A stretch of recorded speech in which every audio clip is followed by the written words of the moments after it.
Hello, everybody. Welcome into my latest live broadcast. Today it is Thursday, the 26th of June, 2025. My name is CareyHolzman, and today, well, we've got a guest on the show that's never been here before, so be nice.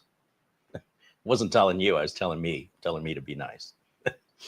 He's got a YouTube channel where he shows repairs, upgrades, selling computers, and even the latest computer tech as he's gone to Computex. And I'm going to let him introduce himself. Well, let me rephrase. I'll introduce him, and then we'll let him tell us about himself. Please welcome in Matt from Matt's Computer Services. Hey, Matt, welcome in. Hey, Carey. Thanks for having me. I really appreciate you having me on the show. I've been a big fan of your channel for a really long time. So it's actually pretty awesome to be here. For those who haven't, seen my content before, my name is Matt. I run an IT company called MattsComputerServices in Northern California. And for the past 2.5 years, I've basically been on a journey to film as much as I possibly can and basically teach people about the latest tech, how to fix it, how to work on computers, and just shared my journey in the industry from the repair perspective of what I see is going on. And so I have a lot of similarities to kind of what Carey's done and done on his channel for the past number of years. And I'm grateful to be here and kind of just talk shop with him. That's news to me. You've been watching my channel, so you're the one. Just trying to figure out who it is that's been watching my channel. Yeah, it must be one of them.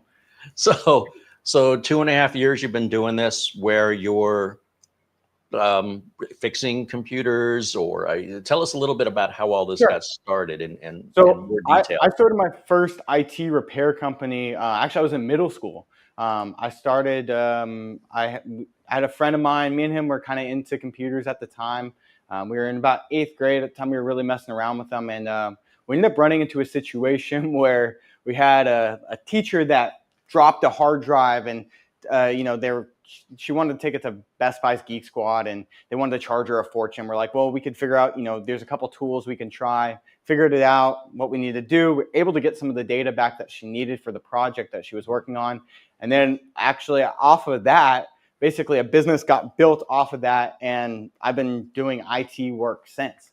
So it's kind of been a long journey. I did it all through, so that was 8th grade and middle school, did it all through high school, all through college.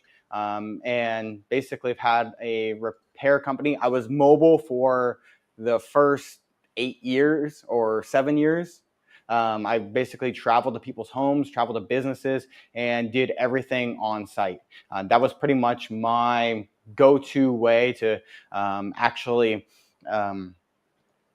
service people. I would pick stuff up, and then, around right after COVID kind of happened, the business really boomed, and I got a great opportunity to be able to get my own shop, which is what I have now. So I do have an actual physical location, and now these days I am basically just helping as many people as I possibly can.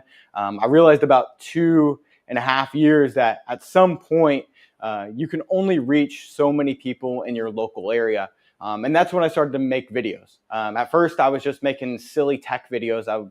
Things just showing different weird cooling solutions, or even just talking about, heat and how you could basically cook something on a CPU. I did all kinds of crazy videos like that. And then, about 2 years ago, so it was about 6 months in, I just started filming what I do on a daily basis. So any computer that comes in, if it's an interesting issue, basically I just film it as I repair it, and to kind of hopefully teach something in the way, to kind of, create an entertainment experience, but also so that people can actually learn something. Because honestly, I think that's, I want people to fix their own stuff. Honestly, I don't want to fix everybody's computer. I have no intention to do that. But I want, people to be able to fix their own stuff, or even just have the knowledge, so that maybe if they do have to take it to a shop, they can be like, okay, well, it's probably this, or okay, I understand when somebody's explaining, okay, well, maybe it's a RAM or memory issue, and actually what that means or looks like in the grand scheme of things.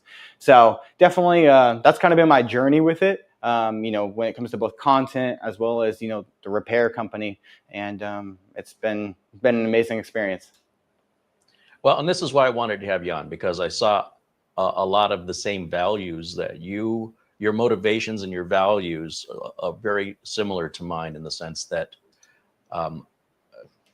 I think I know what you mean. It's Yeah. not that I don't want to fix a computer, but Yeah. if somebody wants to fix their own computer, Yeah. and willing, I'm happy to show them how. But if they want Absolutely. me to fix it for them, I'm also happy to do that. Yeah. Absolutely. Yeah. Yeah. And at the same time, um, a very similar scenario where I was working and said, I'm going to make videos out of this, and I'm getting paid to do it anyway. Why not make videos out of it? And when I started, there weren't many YouTube channels that were showing things like even building computers, but at the Yeah. same time, there also weren't as many viewers as we have. So with one Sure. came, a lot more variety, which I'm happy to see, by the way, except I noticed most of it, the vast majority of it, are hobbyists.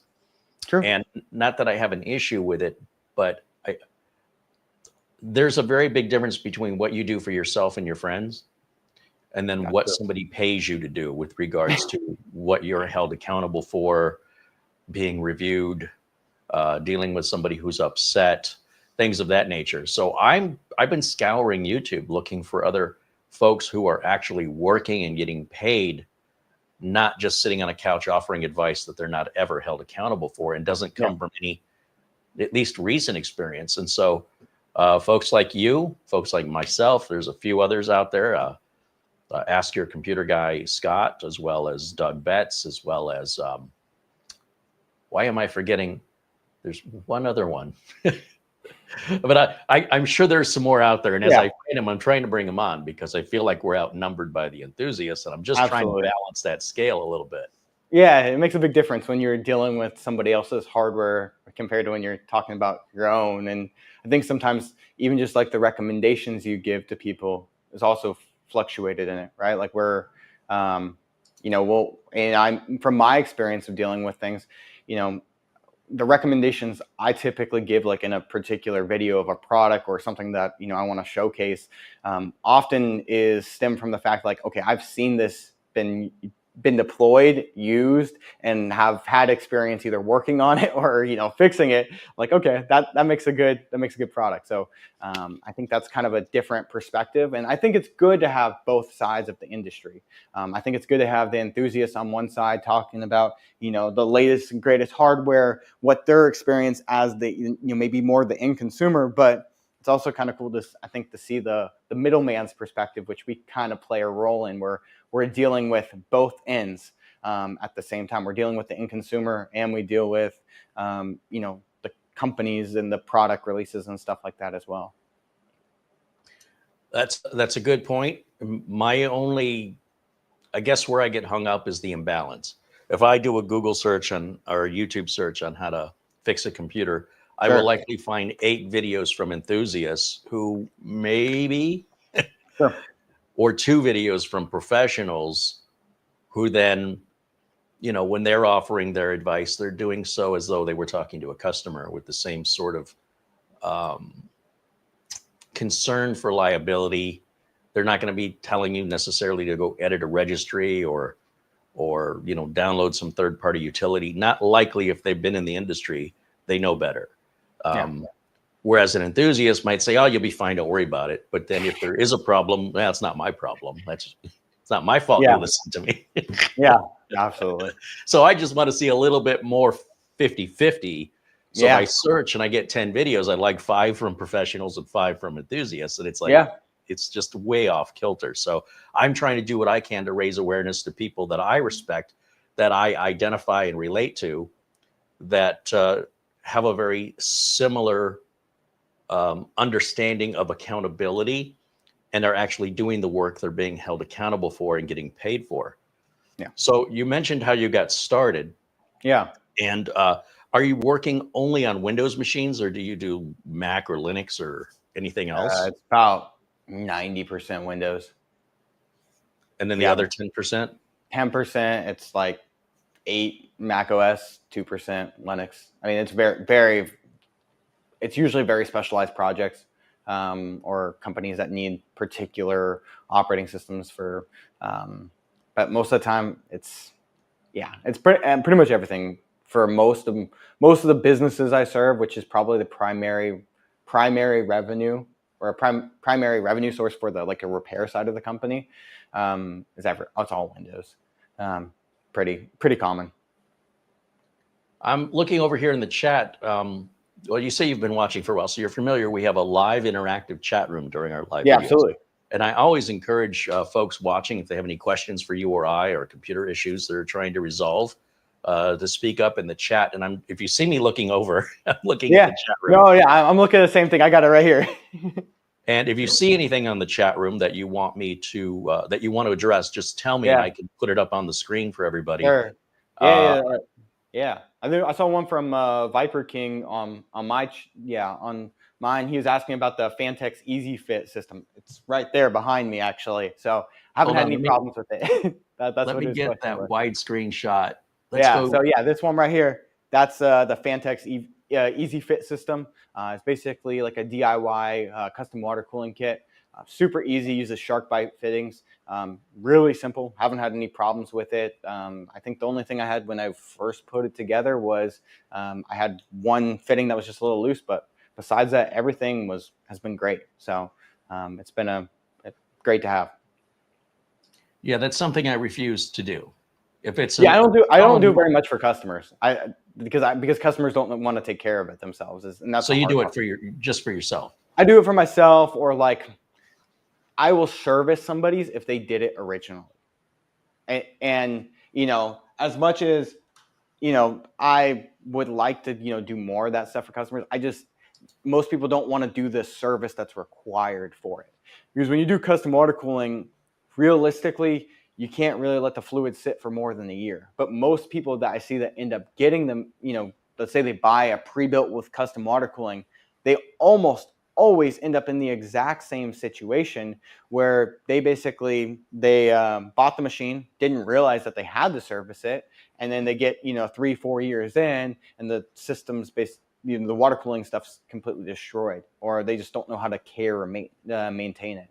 And I think that's kind of the reason why it's like, I'll do it if I need to, but I don't do very much. Well, and it's sort of like buying a car, not knowing you're supposed to change the oil every once in a while. Yeah. I think but I think it's even like a step further than that, because it's not like, your normal computer, your service is maybe thermal paste, dust cleaning, that type of stuff. That's like the base level service. But I think a lot of people, for the most part, they're they don't realize that's an additional thing, or they just don't even realize that it's like buying a supercar and realizing, oh, you got to change this extra type of fluid, or and I think that's what people lose track of. You raise a good point about that, and it's something I brought up many times about people asking me about doing a custom loop, and I'm like, I'm not a plumber. You mentioned shark bite fittings. We just literally were using those on rebuilding the bathroom. I don't want to be a plumber. You know what I mean? Yeah. Like, I'll use an all-in-one. That's fine. Yeah. And I think the all-in-ones, they're more maintenance free. You don't have to worry about bacteria and buildup that happens on the custom loops. And I've never had a business client ever ask me for a liquid cooler or RGB or overclocking. Yeah. I think that's same here. Unless I think I got like one guy. It's like a 3D artist, and he just wanted it because it was cool. And that's like that's. Yeah, but you wouldn't have. That's a very small niche. You wouldn't have in office space. One guy. Yeah, one guy. In the office space, they want black. They don't want it to. They want it to be minimal. They don't really want to see it. They don't really care what's in it. They just want it to work. Have you been using any of the mini PCs that have come out? Yeah, I haven't deployed them in business very much. My struggle with it is serviceability of deploying it into a business. That's a big thing for me. I don't like deploying something that's not easily serviceable.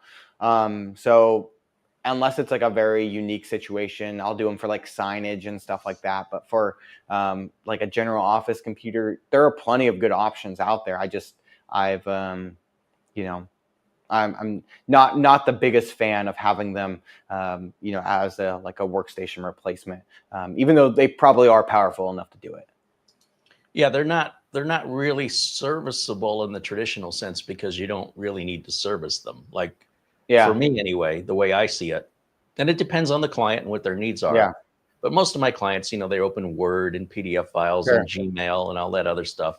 And so by putting them into a smaller footprint of a machine, it's not only a lower electrical bill, they're not running their chair into the, I build these computers, I got to pick them up for upgrades 2 or 3 years later, and they're just all marked up. And then the idea is that if anything happens to it, we just switch it out. They're so inexpensive. The cost of repair, and when we switch it out, usually they're getting something a little bit better. Yeah, that's true. And they usually don't need service until out of warranty anyway. So like anything else, if I sold one to a customer and they had an issue with it in warranty, I would swap it for another one. Well, I RMA'd. It depends what it's costing. If we're putting in $200 machines and it's a $200 repair between parts and labor, just put a new one in. Absolutely. Yeah, I know that's the situation. I mean, so many systems are disposable anyways. That's true too. I mean, it's inevitable. About 8 to 10 years, I think, is about the maximum. Most of my businesses, if we go 5 years, that's probably that's about the number that I'm at with most businesses. I think, and there's some unique situations, like people that are running like RDS. They're basically remoting into like a server, and they're just like a portal.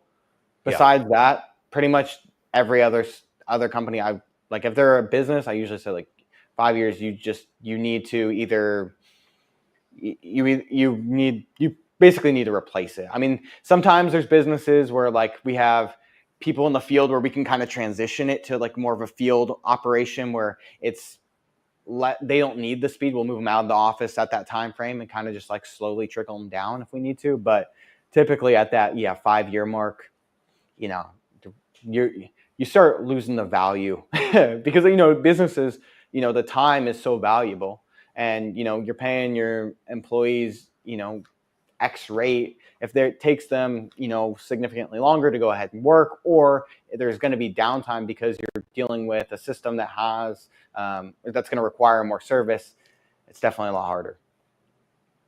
Yeah. And, even though the systems I build are fully serviceable, we never really service them. I mean, they just work until they work for a long time. Yeah. As you mentioned, it's like, yes, it still works, but we need to replace it anyway. Yeah. And so I would take, some of my customers have the original cases. We put them in from 15 years ago. We just keep changing out motherboard, CPU, storage, and RAM. We keep the power supply, keep the case. Yeah. If you put a good power supply in, those things will last. They don't get, let's say, USB 3 on the front of the case when we do that, but they still have a case that has an optical drive bay, and we carry that over. And so when it comes to these mini PCs, I'm trying to start convincing them, like, hey, let's just try it and see if you guys like it. A lot of times they're dismissive. They're like, well, I'm sure it's as good. I'm sure it's pretty close. No. I've got some mini PCs that'll probably smoke the fastest computer you've built. And not that I'm turning into an ad for them, but I'm a believer. Yeah. And they're cheaper. They're less expensive. Yeah. So for that, and I've not found the reliability any better or worse than a desktop. And they're both quite reliable. And the only difference is, why bother repairing them when they're so inexpensive? But I was just kind of curious on your take on that, because I'm seeing more and more businesses going to those mini PCs. And I do think, unless somebody's has a specialty need for a certain kind of workstation. Yeah. And even then, they have mini workstations that are pretty darn impressive. Yeah, they're usually, a lot of the systems, the form factors have gotten, getting good hardware at a smaller form factor is easier than ever. And it's all laptop components, so it's all low power, low noise, mostly. Yeah, you can get some fans that are... What's that?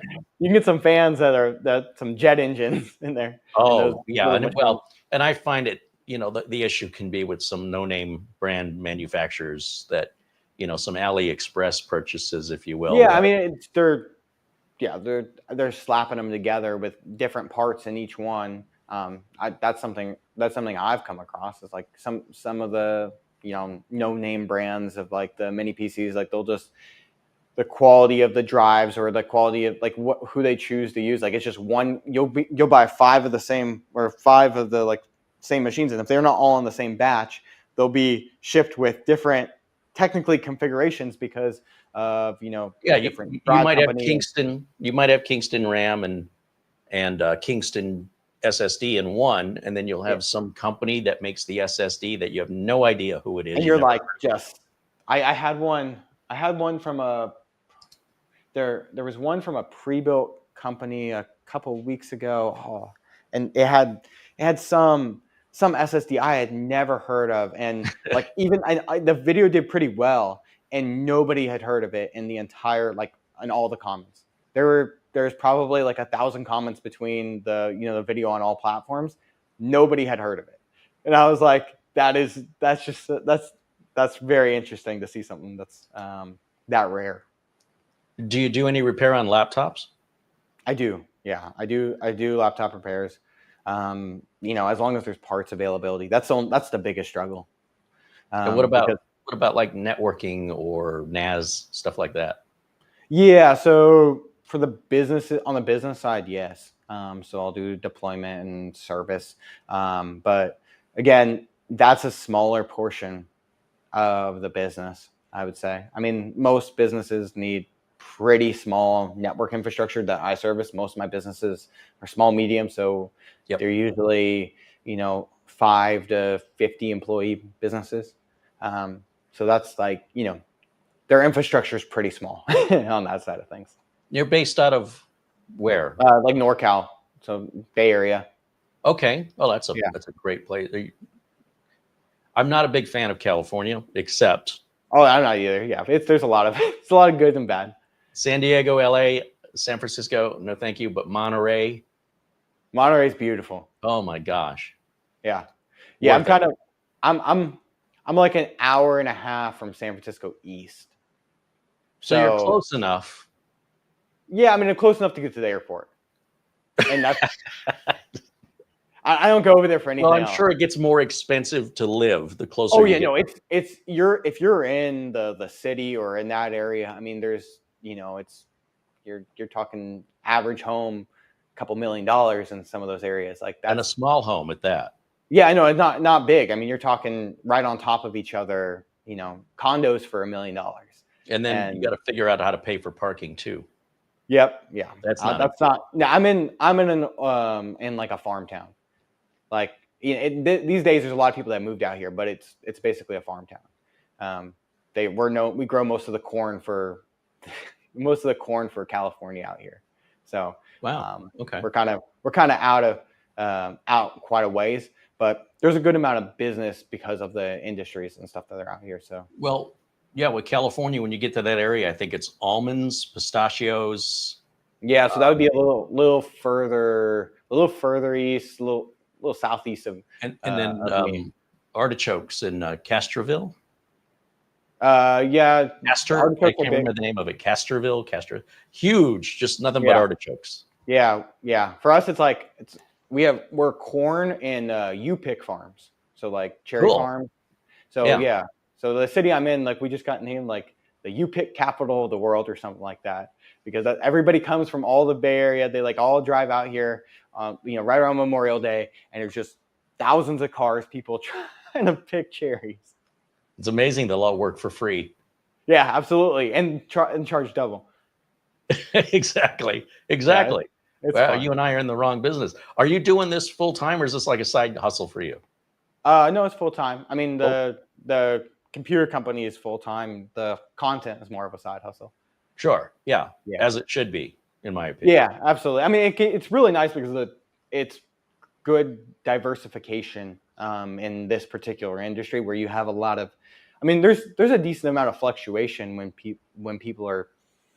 businesses are spending money and when they aren't. This has kind of been a good way to like even everything out, and just kind of create this new. It's almost like it's an additional revenue source for the company, which works out really well. Absolutely. Yeah. I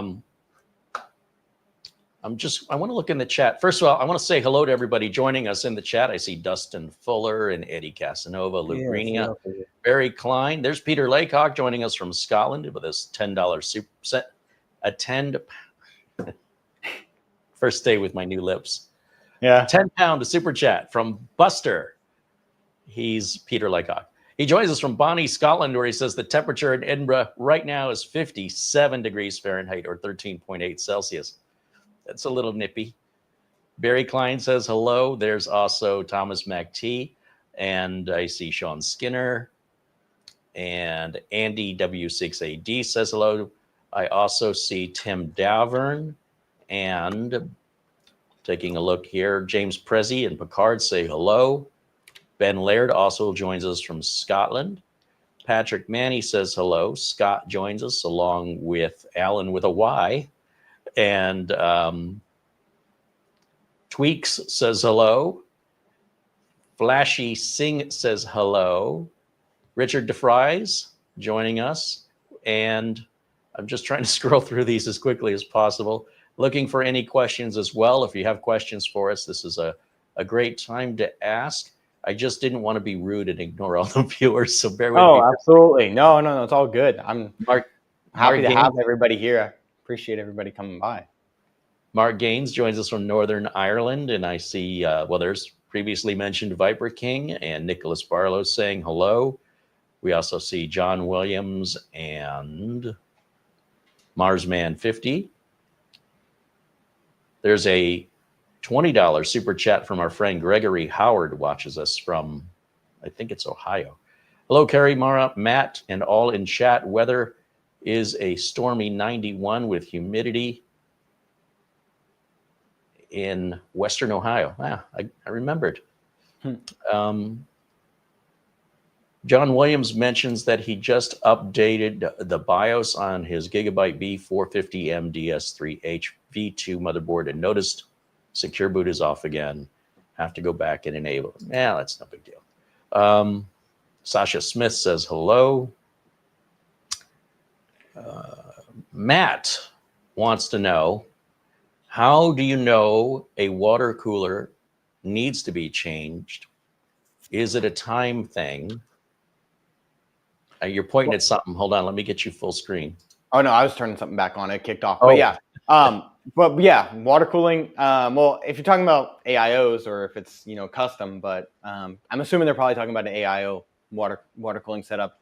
For the most part, when your water cooler needs to be changed, it's probably because your pump fails. That's or whatever you upgrade to isn't the cooler is insufficient.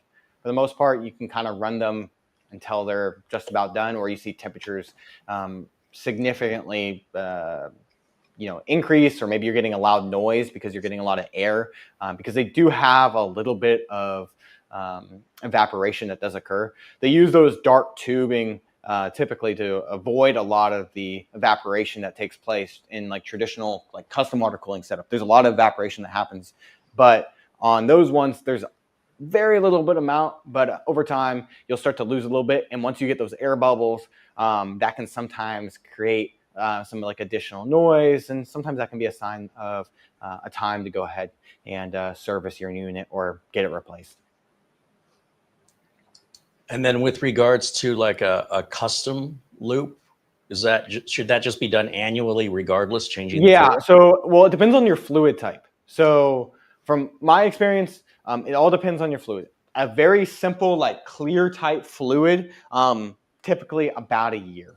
I would normally say just about a year of running it is going to be pretty solid, and then at that point you're going to want to at least do a full drain, flush it with distilled water, possibly do some kind of like treatment as well.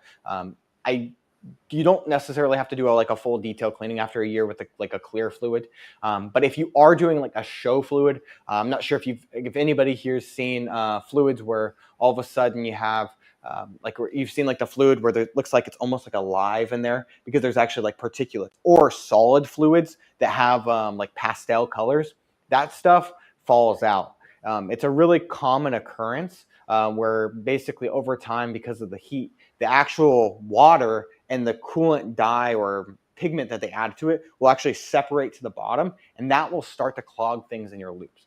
For something like that, you're probably closer on the 6-month side.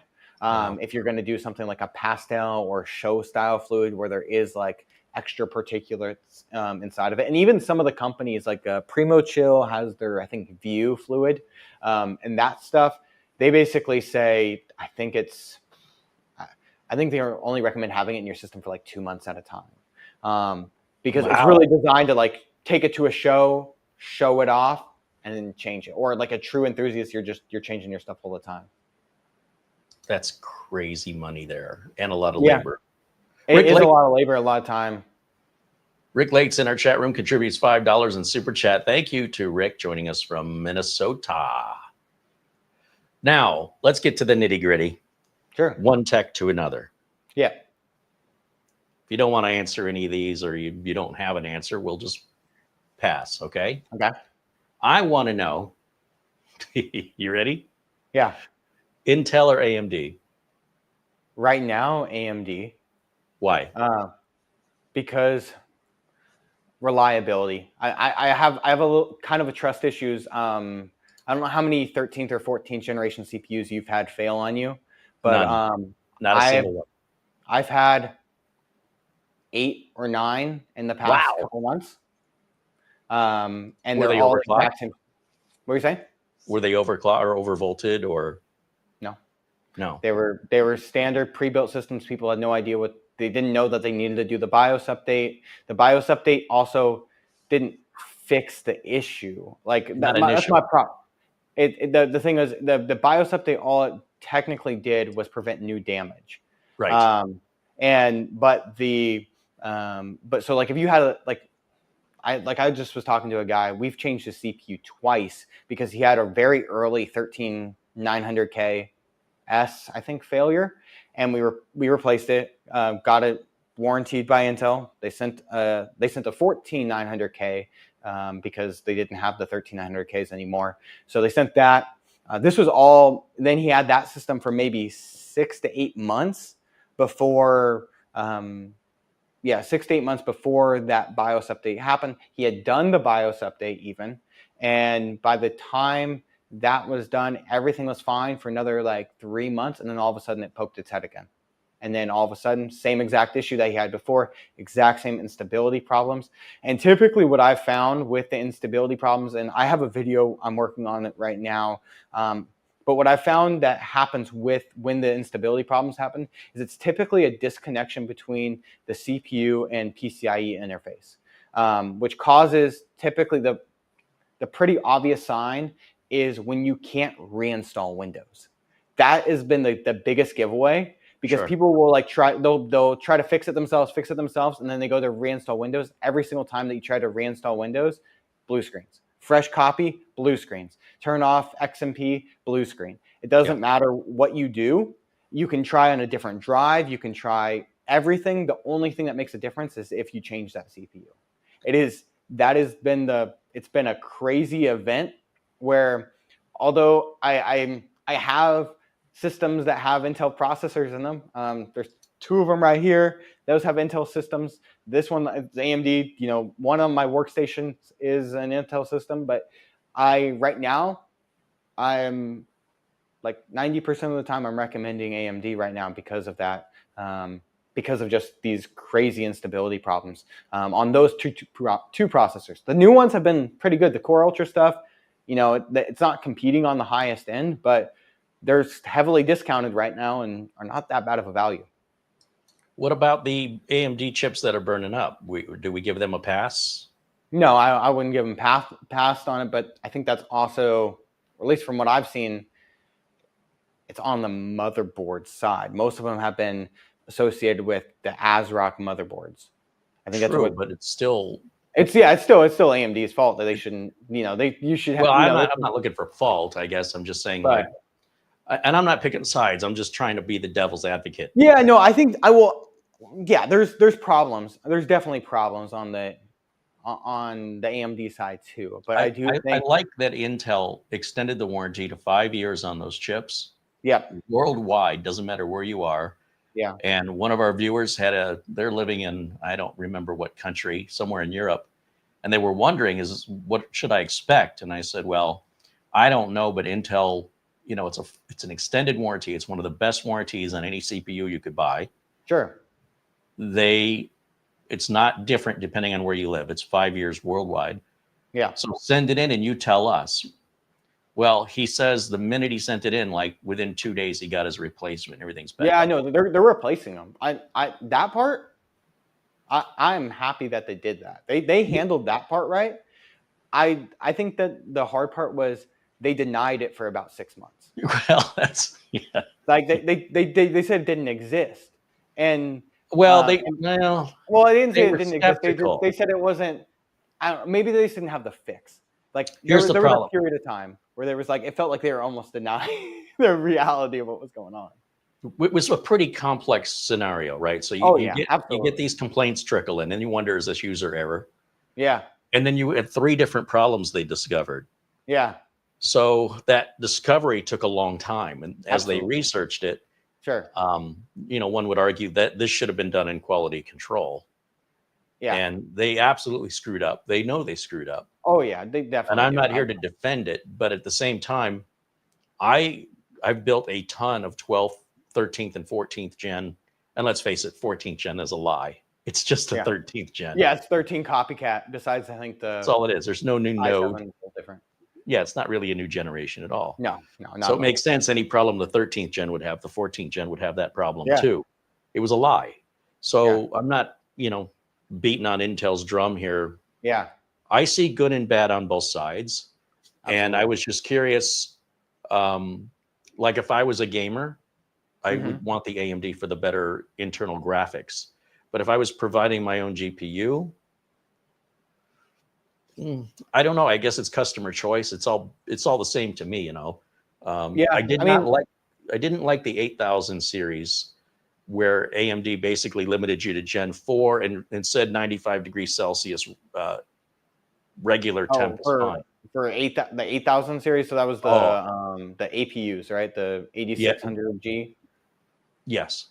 Yeah. So just the CPU itself would run 95C. Yeah, I mean that was I think most of the 7th, 8th, and 9000 generation CPUs, or at least mainly the 7th and 8000, they were all that way because it was basically, and I think that may have been AMD's fault that they didn't explain it to people that this was a new standard of where that CPU was going to be sitting at, that how the turbo frequency was going to work. Unacceptable. I think it was they were just trying to boost those clocks as far as they possibly could. But that's where that came from. But they shouldn't have done it. Well, here's the thing. What do you think running 95C regularly day to day does to the lifespan? Oh, it's terrible on the pins right there. On an LGA socket, that's and the amount of heat on those VRM components, because the thing is the CPU might be able to take it, but it's the VRM components that are going to fail on that motherboard prematurely. Yeah, that was gold star. Yeah, that's the CPU itself. When we're talking about, it can probably take it. The way that if they were confident in letting it run that hot from the factory, because that was right out of the factory that these CPUs are running really hot, they were confident that silicon was going to be robust at that temperature. But the motherboard manufacturers, who, although let's just talk about like the big three, the MSI, Asus, Gigabyte. Those 3 manufacturers, they have a general idea when they get designing the boards of what they're going to be required with. They're going to get the chipset. They're going to get a general idea of what's happening. But they also are trying to develop budget boards, which is why we didn't see a lot of budget AMD boards when we went to AM5, was because there were so many, there was so much heat that was being drawn in from, so much heat that was being generated around the VRMs. We weren't seeing like, on, was it like, I think A620 was that was their budget lineup, but that didn't come out until almost a year later than it was supposed to. And I think it was probably due to that, is that they had these boards end up having to be way more overbuilt than they necessarily had to, which ends up driving up costs for the consumers, even though it doesn't look like it's AMD's fault. Those machines behind you, are they Intel or AMD? This one's Intel. The one like right down there, that's Intel. That's the new generation. That's the not the Core Ultra. Ultra 2, and then the Dinosaur Head. That one's an AMD, I think something 7000. That was just kind of more of a show system. I threw whatever I had lying around in that one. But yeah, I mean, I'm not gonna. I'll build whatever the customer wants, but right now I think it just depends on who the end user is. I think for gaming, But you think the better value on AMD is, but right now, for most people, if you are, especially if you're running, let's say on the gaming side or on the workstation side, yes, I do think the value and the competitive nature, they're doing a much better job. I think the 9600X, great value for that CPU. Oh yeah, I mean, You're the not looking 70, for like yeah, entry level, and you're not looking for super high end. no, that's You're on where a for budget. most people should be. Yeah, that's most people. That right around. I mean, that's with like the 220 range. I think it's less. I think it's under 200. Maybe less than that, 200. Okay, yeah. I mean, even then, yeah. So let's just say in the 200 range. I mean, that's a really solid point to be. I mean, price point very solid. I think that's a 7600X. So that was just, which honestly they're very similar in the generational jump. So I think that's a really solid processor, and I think for most, let's say, general users or gamers, that's where you're going to be seeing your best value perspective, because you're probably not going to be limited on anything, as far as like there's always going to be some kind of bottleneck when you're building a PC. But as far as being a great limitation, unless you're talking, 5080 plus, where you're spending, $1,300 on the GPU, which I'm assuming you're going to spend more on your CPU in that circumstance, you're not going to have a problem. Yeah, and for me, when I do video editing, I use Cyberlink Power Director, and it just renders like 6 times faster on an Intel GPU than it does on a 3090 or a 4090. Those actually slow down the rendering. So as a content creator, I want that internal Intel GPU. Yeah, is it the what's the encoding on those ones? Isn't there an encoder? It's not AV1. I was, at least Power Director isn't using AV1, and I really want that's what I was thinking. Maybe that's why it was benefiting. That's what I thought, because it does offer that, but unfortunately, the software isn't off. All I can tell you is I take 2 projects, render one out with the NVIDIA card, and render one out with the internal graphics. The internal graphics smokes it, and it doesn't make.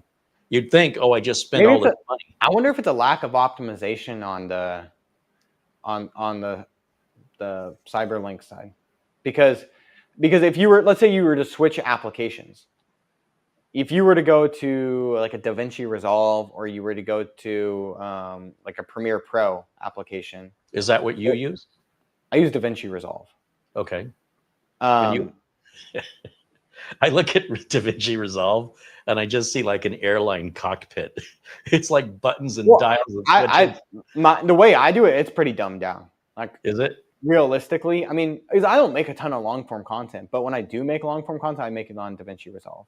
The overall, I mean, as far as like, I only work pretty much in the edit tab. I have a set LUT that I put on all the clips, and that's pretty much it. I don't do a lot of fancy color grading, but that's not my content style either. My content's not flashy. I'd rather just explain things to people or talk about things. And when using Vinci Resolve, do you notice a difference which GPU you're using when you render? Well, for the most part, I edit on Mac, actually. So I run it on. It was nice having you here. Yeah.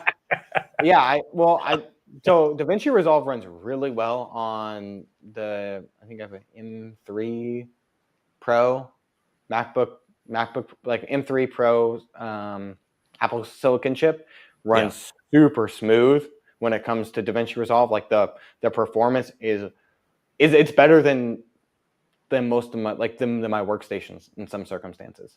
Just the scrubbing experience is very, very good.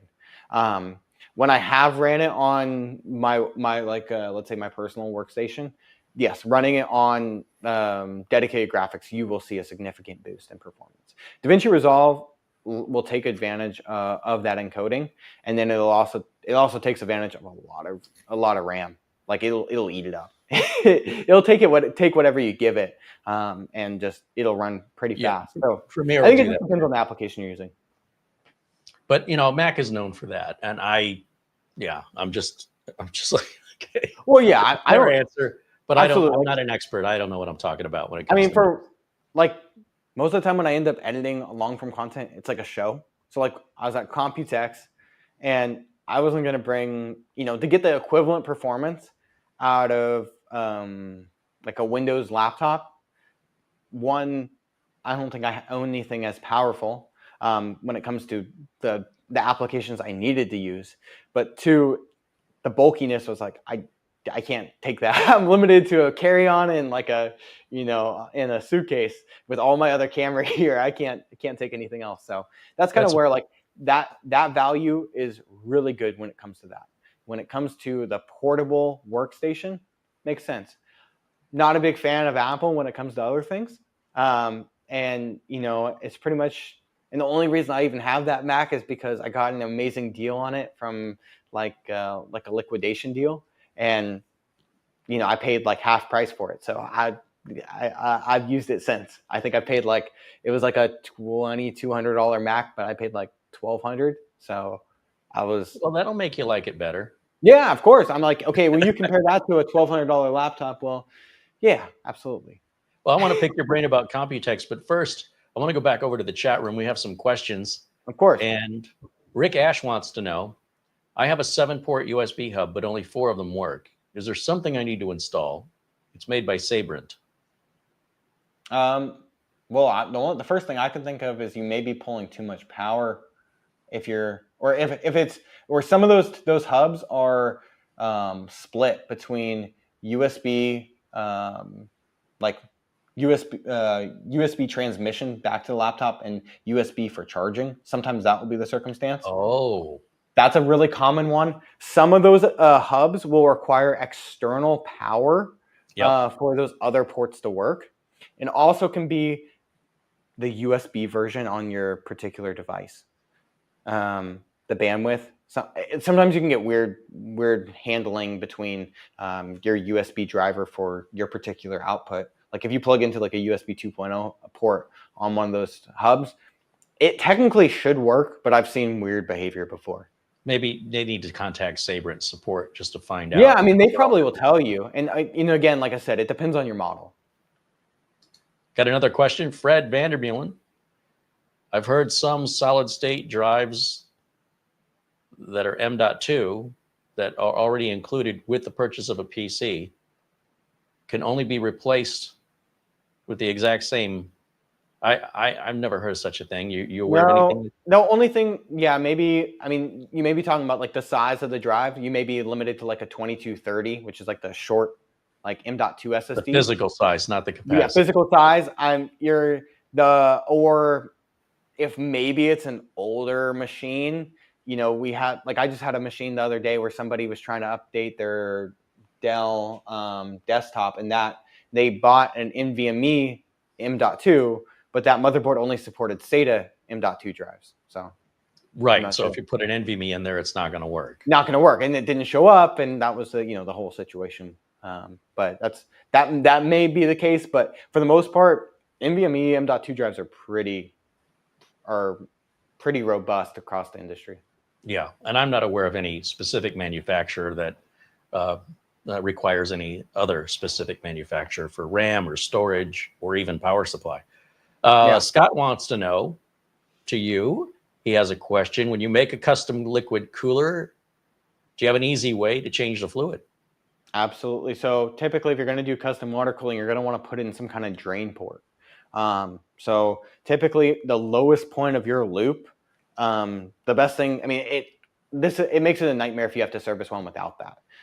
Because if you have a port at the very bottom of your loop, wherever that is, you can usually put like a T junction. So basically, where you can turn it off and then add like a little ball valve. This way you can run a little piece of soft tubing out when you need to go ahead and drain it, and everything will just drain right out. And it can make it really, really fast to actually drain the entire rig. But if you don't do that, it's pretty hard, especially if you don't have, if you have soft tubing, you can kind of lay it at a weird angle. But drain ports are pretty cool. I didn't use the drain port type I would normally do, but something that's kind of cool that I like that Fantex does is that in some of their cases right here, they'll have like that little hole right here is actually for you to have that drain port right built into your custom water cooling setup. So that's So what that hole's for. that's actually, yeah, it's already like pre-drilled for you, which Wow. can make that process a little easier. And there's only a few companies that do that type of thing, or sometimes they'll have like a fill port too. Like if you do want to rig it into your setup, but you do have to like plan that out ahead of time. If you try to, it's no fun to try to add it afterwards. Question from Born Joker. Do you think it's okay to use a Thermalright all-in-one? So for people who don't know, Thermalright is a very discounted, they make discounted fans and coolers. I've never used one yet, but have you? Yes, I have used a number of them. I would say you get what you pay for. A lot of them don't have great instructions. The overall quality mounting, not the best by any means, and is probably that's my big gripe with Thermalright. So I think when I saw them at Computex, they also are like a very like mass-produced company. Like they have like 40 to 50 SKUs for just like AIOs. I made a video showing like you basically could get whatever you want it to look like, any orientation, any size. Pretty much if you want a small screen, big screen, a round screen, you want a curved screen, like they have pretty much everything. And I just, quality control, I would say if it's something that's going to be deployed and it's mission critical, probably I'd spend just a little bit of extra. I would, my brand of choice, if you can fit it in your case, the Arctic coolers are some of the best. But, I would say that for if you're trying to save a little bit of money, the system's just used for gaming. It's not the most mission critical. I don't think they're going to leak, but pump failure, you might have that a little earlier than some of your other machines. I've heard, and I've not tried myself, that the Arctic cooler is a little more time-consuming, challenging to install the block. You not find that? On Intel, yes. Well, that makes sense. I use a lot. So yes, on Intel it is a little bit of a pain because you have to remove the is it LLM or ILM the bracket around that the retention mechanism for the CPU socket. Right. That has to be unscrewed because it uses a contact frame. Oh, well, that's not a bad thing, though. No, it's not a bad thing. It's actually good for your CPU. It's just an extra step. Yeah. Other than that, really easy. I mean, the fans come pre-installed, so it's pretty. That part I love because I'm always trying to save a little bit of time. Fans come pre-installed. They're all wired together with a single cable down to if it's the ARGB version, an ARGB header and a fan header, and that does the pump as well as the 3 fans or whatever setup you get. The only other thing to kind of note with those ones is that they are thicker than normal, so they don't fit in every case. Oh, so your traditional radiator is like 30 millimeters. But that's probably why they cool better. Yeah, exactly. They're 38. They're what? I think they're 38. So just a little bit bigger, but absolutely. I'm sure there's cases that's just not. There's a lot of cases that it won't fit, or it's not the case necessarily. It has to do with like when you hit like the motherboard VRM or the RAM modules, because what happens is you end up coming down just a little bit lower, and on some cases where there's a lot of tight spacing between where that radiator mount is and where that motherboard sits, or if the motherboard doesn't sit like back compared to the location of where the radiator is. Sometimes like on cheaper cases, they will sit like perfectly directly over. On a little bit, I would say nicer cases, they typically pull it out because they know there's a little bit of more of a room need. You can have sometimes some fitment issues. Corey Man wants to know, what about the ARM, the ARM chips? When are they going to take over? So have you had any experience with those? I played around with last year I played around for a while with a Microsoft Surface laptop with the Snapdragon processor, and it was really smooth. Like, it was the closest, like, I don't know, the reason why people I think like the Mac, let's say the systems, is they feel very snappy, and I think that's part of its software to hardware acceleration, like optimization between the two. But when it comes to the ARM CPUs, it was one of the smoothest experience browsing Windows-based applications I've ever seen. Do you think that they're going to take over? Probably not anytime soon, because they're still I think they have to. You have to. Not every application worked right away, and then you have to usually use some kind of like interface to interact with old applications, which I think that's the limiting factor. Yeah, the translation that has. I mean, Apple had the same problem with the M chips initially. Exactly. So when they switched to Apple Silicon, there's that transitional period. It depends. Optimize the software for that chip.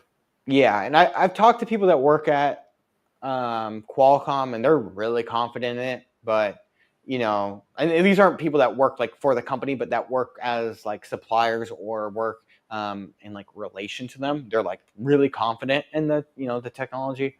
But I do think there's benefit. They're super low power draw, so you can get great battery life. So I wouldn't be surprised if it takes over on the laptop market, or maybe even like the mini PC market, because you could get some really low power draw machines that don't need a lot of extra. So like I wouldn't be surprised if like that's what ends up being used for like all like digital signage, that type of stuff, because you can basically get the power draw so low. And that means quiet fans Or no fans. You could go passive cooling. And that's honest. I mean, and I think in the business sense, yes, it's going to make sense for some stuff, but I do think there's going to be some, limiting factors to get like desktop users to accept it. Well, I think it's really on the software side now. They start optimizing software for it. Yeah. You just have to wait. It's a kind of a chicken and an egg kind of scenario there. Yeah. So we'll see. Born Joker wants to know, what speed solid state drive do you need to keep up with RAM that's 6000 CL30? Well, your SSD speed isn't going to probably be a limiting factor to your RAM speed. I think that's maybe a misconception. Like your RAM, I mean, the best way to think about that is your RAM is used as your computer's short-term memory of handling multiple things at once. Basically, the interface, what communicates between your SSD and RAM is basically when your RAM has to read data from your drive to move it into RAM. That's kind of the only thing where it becomes like a limiting factor. But honestly, if you have any NVMe drive these days, I wouldn't be worried about it. Luke Walker wants to know, Matt, would you spend your own money for Noctua products, fans or coolers, for the cost or to the benefit, or is there any? Well, there definitely is a benefit for the quality that they put into their product. The build quality and construction that Noctua puts in for their coolers and fans are some of the best. And if you are talking about like getting some of like the best fans, noise to performance wise, yes, they're great. But they're expensive. And I do think there are good competitors. And I think all the other brands seem to be getting really good options to compete against that are dropping, noise levels in accordance to maybe higher RPM fans. I think we're starting to see that. A lot of brands are moving to new materials for the fan blades. I've seen brands start doing like metal fan blades or different materials rather than the traditional plastic that helps with like cutting down on some of the noise levels. But I think that's something that's gonna be a factor. Be a factor for sure. But for me, I probably wouldn't buy one personally for my own stuff, just because I know there's a lot of other great options. But if I'm buying something for, let's say, somebody that wants to build like just a workstation and they just want it to work, they want solid cooling, they want it to be quiet, and they don't want any problems, yes, the long-term experience with Noctua products has been great every time I've experienced them. I would agree, but I would counter that. It's not very often I'm changing out fans in general. Like they've all most gotten of them are better. pretty solid, and pretty robust. I mean, even Back cheap. when Noctua first kind of was entering the market, there Yeah. was quite a noticeable difference in quality, noise. They're ugly. Yeah. It doesn't match anything in that unless you brown. go you pay extra for the Chromax, I think is what they're That's black ones are. exactly what I do to get it in black. The Chromax ones, or their industrial fans. Have you ever played around with those ones? I accidentally ordered the industrial fans. Yeah. And I had to talk like this. Yeah. They're so loud. I was like, what is this? This is not Noctua. And then I saw the word industrial and I ordered the wrong fans. They're good. I mean, if you're working with your headphones on all the time and you want the best cooling possible, I mean, you could set your fan curve accordingly, but you do need to change your fan curve based on them. Like you can't run them, like I wouldn't run them past 60% until you are under extreme load. So, and if you want to do that, you get pretty good cooling. I did not know that was an option. So I bought them thinking Noctua fans, a Noctua fan. Yeah, absolutely. I put it in. And then the noise, I was like, what is going on? Yeah. I didn't know they made a noisy fan. But it was they're also like blowing papers off the desk, 20 feet away. Yeah, they're really high. They're high RPM. They're like 3,000 RPM plus. But there's some, like, Cooler Master was showing off like just standard 4,000 RPM, 120 millimeter fans. But those were the metal fan blade ones. They're aluminum fan blades. And noise level was way better. But they're like, it's still, I'm like, oh, that's going to be some loud stuff. I'm looking through the chat. I think there's about 2 more questions here. One is pretty vague, but I'm going to see what you do with it. Okay. Al wants to know if you ever heard of a get CA caps error. I mean, we have no point of reference. We don't know what he's talking about with regards to Windows 10, Windows 11. When did it start? When do you see it? What's it in reference to? But I didn't know if maybe you've heard of that error before. Not. Yeah, I don't know either. Not something I've heard of, or not something that rings a bell. We'd have to know when you're seeing the error, and how long has this been going on? What are you doing to cause that error to come up? Are you starting a piece of software? Is it starting when your computer starts? When do you see it? I bet it's probably some kind of software or driver related issue. I wouldn't be surprised. Then I see another question here. Born Joker seems to have some sort of fascination with SSD speeds. Whoops, am I bringing up the wrong one? Oh, there it is. What speed solid state drive would bottleneck a system, like a 3,000 read write or 5,000 read write? Realistically, it depends what you're doing, right? Like, if you're gaming, the load times, yes, they're going to be a little bit faster when you go from 3,000 to 5,000 RPM, or 3,000 megabytes per second. But it's going to be negligible, as like it's going to be a limiting factor in your performance. If it hinders, normally right now, the price between, let's say, like an old Gen 3 drive and a Gen 4 drive is about the same price. So, which is about, that's the base speed of Gen 4 is about 5,000 megabytes per second. And so I wouldn't buy the old one. I would just buy whatever the same whatever price, you can fit in your budget. If you are doing like high data transfers, yes, it would be a limiting factor. But most people But what would you be doing transfers to that could take that speed other than something else nothing external? Yeah, not unless you have really fast networking. But most people, if you're talking about 3,000, 5,000 megabytes per second, you probably don't have. Even if you're talking 3,600 versus 7,200, it's probably about 6 milliseconds of difference in actual. It's going to be very. It's a benchmark. You're not going to probably know the difference, but I would buy the faster drive if it's for the same price. If it's the same price, or if it's within a couple dollars, sure. Because we don't know. Direct storage is something that's been talked about a lot. That will eventually be a little bit of a bigger deal to have faster storage, but that's not widely used. How long they've been talking about direct storage now? Forever, and they will continue to. Any day, I'm sure. And I think, but okay, in those situations, yes, okay, it's nice. But even then, SSDs are cheap enough where if you buy a slower drive and you end up wanting something faster down the road, like a 1 terabyte drive, that's, let's say, a 7,000 megabyte per second drive from a decent brand is about $70 to $75. And okay, that's not a very expensive cost down the road if you need to, get something faster because what you have is not keeping up.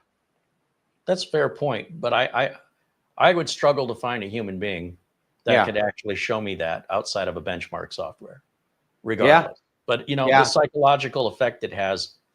I mean, if it's working, I guess buy it. But it's also, I'm with you. If it's the same price, get the faster one. I think also sometimes people don't realize that maybe the bigger factor is what you have running in the background of your computer. And you could buy a Gen 5 drive and slow it down theoretically to like a speed where it felt like it was moving at, a Gen 4 drive. And that's half the speed. Sometimes faster can be slower. Yeah, because it just depends what you're doing and what you got going on. That's very true. Ryan wants to know, question for both of us. Here's a loaded question. Be careful, because you're going to start a fight. Yeah. What are the top 3 best cooler brands? Noctua, Be Quiet, and who else? I mean, he's assuming maybe those are samples, not his. Yeah. I mean, what do we define as best, though? Best value, best looking, easiest to install, longest lasting? They're all different because, I would say if you're just talking pure performance, I love Arctic because that price to performance, they have some of the best coolers. I love their Freezer 36 air cooler, and I love their Arctic Liquid Freezer 3 AIO. Both of them, when it comes to where they're competing at price, they are from a major brand. I'm not talking about the cheap brands that you'll see one-off. They're probably that's probably my choice, 9 times out of 10 for like a value. When it comes to looks, it kind of depends what ecosystem you want to be in too. Like when you start talking about like RGB and screens and stuff like that, you can go all the way up to like, the Trix panorama, like that type of stuff. Like that's sure. They make a really solid cooler that looks really cool. But it's not the best functioning cooler. No, it's not the best functioning, and you're about 3 times the price of that Arctic one. So that's like, I think it depends on what you said it perfectly. What are you talking about when it comes? Are you talking value? Are you talking performance? Are you talking looks? Long-term serviceability. I feel like the internet likes 2 things. They like absolutes. Like, what can I do that's, going to always give me this answer, right? There's always going to give me this nothing. There's no such thing as an absolute. Yeah, they're looking for like a blanket statement. What's the best? And the best way I explain it is I go, well, if I have a Kit Kat chocolate bar and I have a Snickers, which one's better? Yeah. There are choices. If you don't like choices, are you sitting down? I don't want to knock you off your seat. If you don't like choices, buy an Apple product. They'll make all the decisions for you so you don't have this burden. You'll get the same thing everybody else gets, and they charge you extra for that service. But if you like the freedom of choice, the reason why there are i3s and i5s and i7s and i9s and Ryzens and all these other chips and Threadrippers is to accommodate each of us as an individual. So if you're asking me, what is it that I like, or what is it that you like?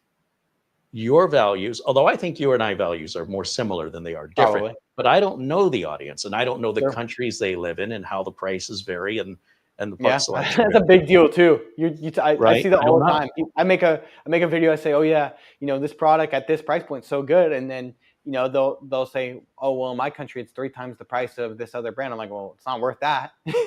Well, I've also seen people compare their dollar to the American dollar. True. Well, you know, in Australia, okay, but Australia's dollar compared, you need like 3 Australian dollars to equal 1 American. Well, in Absolutely. Canada, okay, Canada's worth about 56 cents per dollar. Yeah. So when you do the math, it's really not usually that far off. And Mhm. people think, well, you know, in my currency, it's twice as much as in your currency. When in reality, when you do the conversion, if you add in whatever exports or tariffs fees that are on that, it's usually pretty dead on. But you know, that's your government to blame for that if there's these tariffs and import fees. So True. yeah, I think for me, what I use a lot of, whoops, I'm not on the screen. What I use a lot of for coolers, I used a lot of Scythe branded air coolers. I think they're a great bargain. But Yeah. lately, the shift has been so much more RGB. Yeah. So it's like, all right, well, if we're going to do RGB, the air coolers aren't the best thing to look at. Yeah. So, and I hate the giant, like everything now is dual fan air coolers. And Yeah. I can't stand it because it covers up your RAM. It's all you see through the case window. It's Just give me a large heatsink with one fan. That's all I so want. that's why I like that Freezer 36, the air cooler. And my favorite, the thing that they did that I know you'll appreciate, Carey, is Yeah. it's the easiest fan mount for a tower cooler I've ever seen. The fans snap on. They use little buckles with little screws at the end, and they just snap on either Okay, side. but what if you have to replace the fan? What do you do? It's a screw. There's like it's just like it goes into the normal screw holes that you would have on Okay. any fan. Okay. It's just like good. it's just like a Phillips head screw. I want to bring that page up here. Hold on a second. Let me try to think how I can do this without. Oh, I guess I did bring it up, didn't I? Yeah, you brought it up. I can see it. So this is, and it's cheap. I mean, it's a lot cheaper than the Scythe. Have you used a Scythe cooler? I've used it on a couple customer systems, but I haven't had it personally. So the Mugans are the ones I like. So like the Mugen 6. So I'll buy a Mugen 6 and I just won't put the other fan on it. So for whatever reason in silver, which again, it's unsightly. So I don't want the silver one. Yeah. Hard to tell the color there. Sure, but if I go over here to the black version, there's 2 fans. I just don't put the rear fan on. I just keep the front fan on near the RAM, let it blow through, and throw the extra fan in the motherboard box as a spare. Sure. And this is super easy to install. They include a screwdriver, a really nice screwdriver that is worth keeping for other projects, not even computer related. It has to go, it's really long. It has to go through the top of the heat sink. Oh, yeah, that's pretty common. One of those. And they don't give you a cheap screwdriver. It's a really nice driver. That's nice. But not that they're paying me. I wish they were, but I switched over now and I'm using a lot more liquid coolers because again, that's been sort of the trend here is customers or viewers even wanting to see more of that. So I've been sort of all over the map. I've got, you know, I have an Arctic cooler here that I have. Oh, I've got 2. I've got a Liquid Freezer 240. Okay, so that's the old one. It's old? Well, it's not the old. It's just the last generation one. It's still really good, but it's still that larger, thicker radiator. It amuses me because I probably bought it a long time ago, and it's sitting still shrink wrapped on my shelf because I haven't gotten to it. Yeah. So I've just, that figures. You know, time flies. Oh, and then I've got a giant one. It's a, it was cheap. Hold on, I got to walk around the table. Since you're familiar with Arctic products, I don't need to pick it up and show it to you, but I can at least read what it is. It is an, no, maybe I can't. Is it the 421? I don't think it's that big. Liquid Freezer 420. Yeah. Yeah, that's a huge box, right? That's like that like angled box. Yes. Yeah. Yeah, it's not a rectangular box. The box has a cut in it, so it almost looks like a geometrical shape. Yeah. And I've not taken it out. Is that an old model too? Probably. Yeah. So the three came out last year. And they technically have like a 3 Pro now too. That's new, but the 3 is probably the latest. Would be like the latest model. Are they still good? I mean, do you still recommend? Oh, absolutely. No, I would still put it in. No, I would use it. There's nothing wrong with it at all. Okay. The twos that was still one of the best coolers at the time when that was out. Well, that's why I bought it. That's what I had kept seeing over and over. Yeah, value wise, I mean, they were pretty really solid deals. Like you're talking about thermal, right? Yeah. Yeah. I mean, for what I would consider a major player, like as far as major player brand, that's like, I don't know. Sometimes the Thermalright stuff, I'm a little sketchy. Sometimes like how fast they're able to put out so many different coolers and like change different models. I'm like, it's a little interesting for sure. But from like when you're talking about these big brands, I would say like that they've always had a really good product, and that liquid freezer too was highly praised. You know, the overall quality, fitment, ease of installation's not bad at all. I think the new one's a little easier, but it's still pretty good. Yeah, I think the pump is a little ugly, but well, yeah, it's got that VRM fan on it. A little fan on the top. I was thinking of this liquid freezer 240 I'm looking at. It's got this weird angular pump that just looks there's weird. A fan right there, I think, too. Oh, there is. All right. Well, it's still shrink wrapped in the box. Yeah, it's like right on the edge of the pump area. There's like a little VRM fan. So that's why it looks kind of weird. The new one looks more standard to like what everybody else is doing for the most part. Let's bring up your YouTube channel, because I want to talk about that for a minute here. And thank you for everybody in the chat room for chatting and hanging out and interacting with us. Let me see if I can do this right. If I go, this is so confusing the way I've got this set up. Let me turn on my window capture, and then let me switch to, I see I should have opened this in a different browser. That's my problem. All right, well, we're going to bring up the StreamYard screen here for just a minute. And then let me see, let me go full screen here. Whoa, there goes our video feedback. There you go. There we go. Now we should be able to see your channel, Matt's Computer Services, 111,000 subscribers, 1,300. Somebody's been a busy boy, 1,300 videos. Yeah. And most of them are short form, though. Well, still, short form ones are usually the ones that take the longest to make. They do feel like they take a long time. Like, but I do about one a day. That's admirable. I can only do one a day if they're live. Let's see. We've got some machines here. You recently, let's go over to videos. Your most recent videos, you were at Computex. Yes. Now, that's what, a 13-hour flight? It's 14 hours there from San Francisco. 14 hours there. Yeah. You were there how many days? 7. And you only got 4 videos out of it? Well, those were, so it's 4 videos for long form, and then there's probably 15 short form videos. But I want to pick your brain about it, because you were there last year too, right? Yeah. Okay, so I've never been. Yep. And I'm not a big fan of crowds. Yep. And so I stopped. If I went to CES, I did it because I was paid. Because it's just claustrophobia, anxiety, people everywhere. You can't find your way out of the casino. I'm only 4.5 hours from Vegas, and I don't want to go. Like, it's always crowded in Vegas. But and then nothing's all in the same place. You have to go from one hotel to another. And it's all day just to get 3 things done. Takes 8 hours, 9 hours, and then go back to the hotel and edit it, and maybe get to bed by 2, 3 in the morning, just to turn around 7 in the morning, hit it again. And man, I'll tell you what, I'll let somebody else do it. And so when you told me that you were going to Computex, I said, yes, I can live vicariously through you.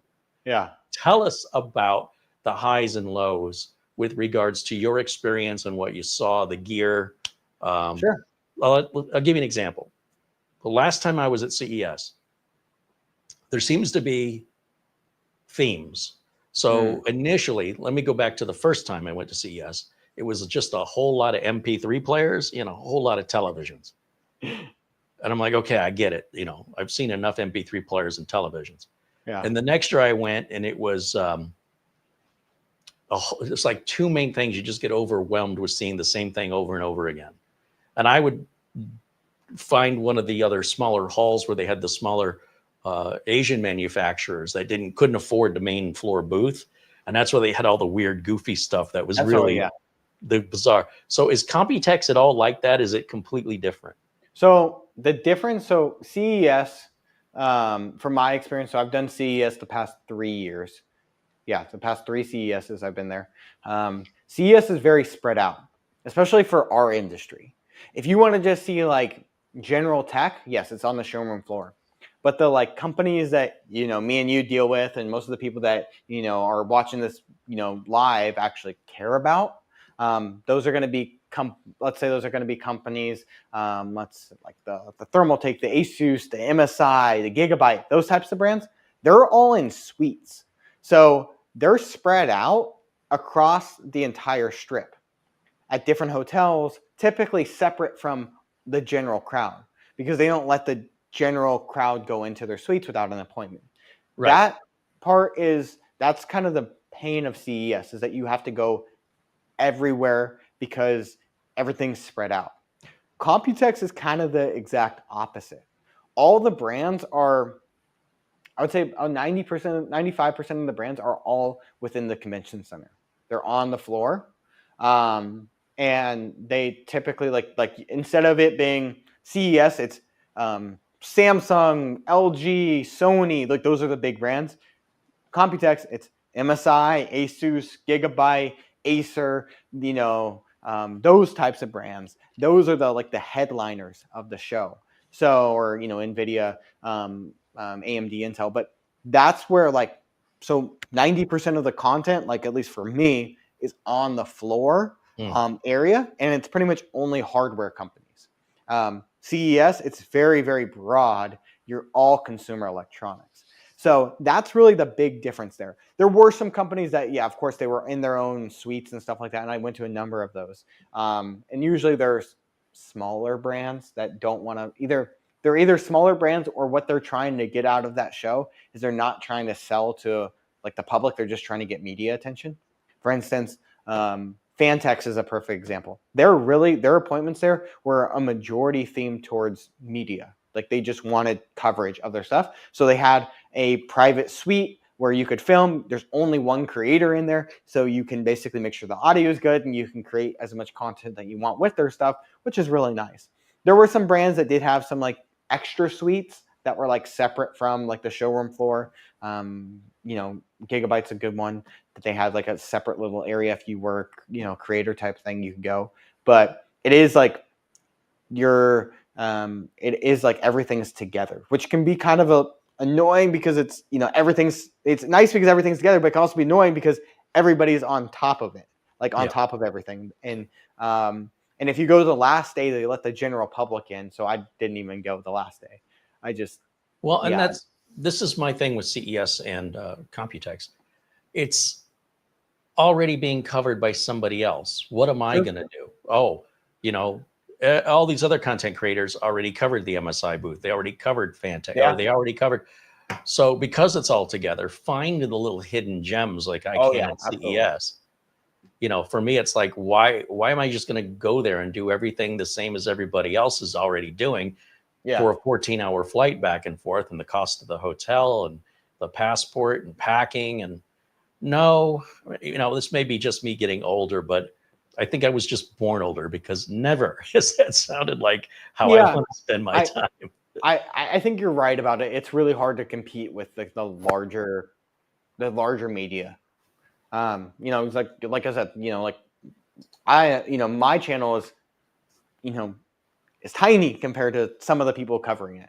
You know, especially when you're talking about like, even if your channel were big and another big channel's already exactly, they cover it first and then they get the views for that. It's hard to sell. So usually for my content is like, I just focus on whatever the most unique thing is at a particular company, and I make that video. And I usually try to bring a little bit of my perspective on it. So like, I'll say, for instance, Asus had like a VIP event at the beginning of the show, like before it started. I got invited, and I was very grateful for them inviting me. But one of the I made 2 videos at that VIP event, and one of them I praised them because they did something really cool. And then the other one, I was very critical of. Basically, they had it was like a desktop sized tower that was like a mini ITX sized tower, but they were using like a laptop, CPU, kind of like a mini PC, but it wasn't a mini PC. And I said, that's a terrible idea.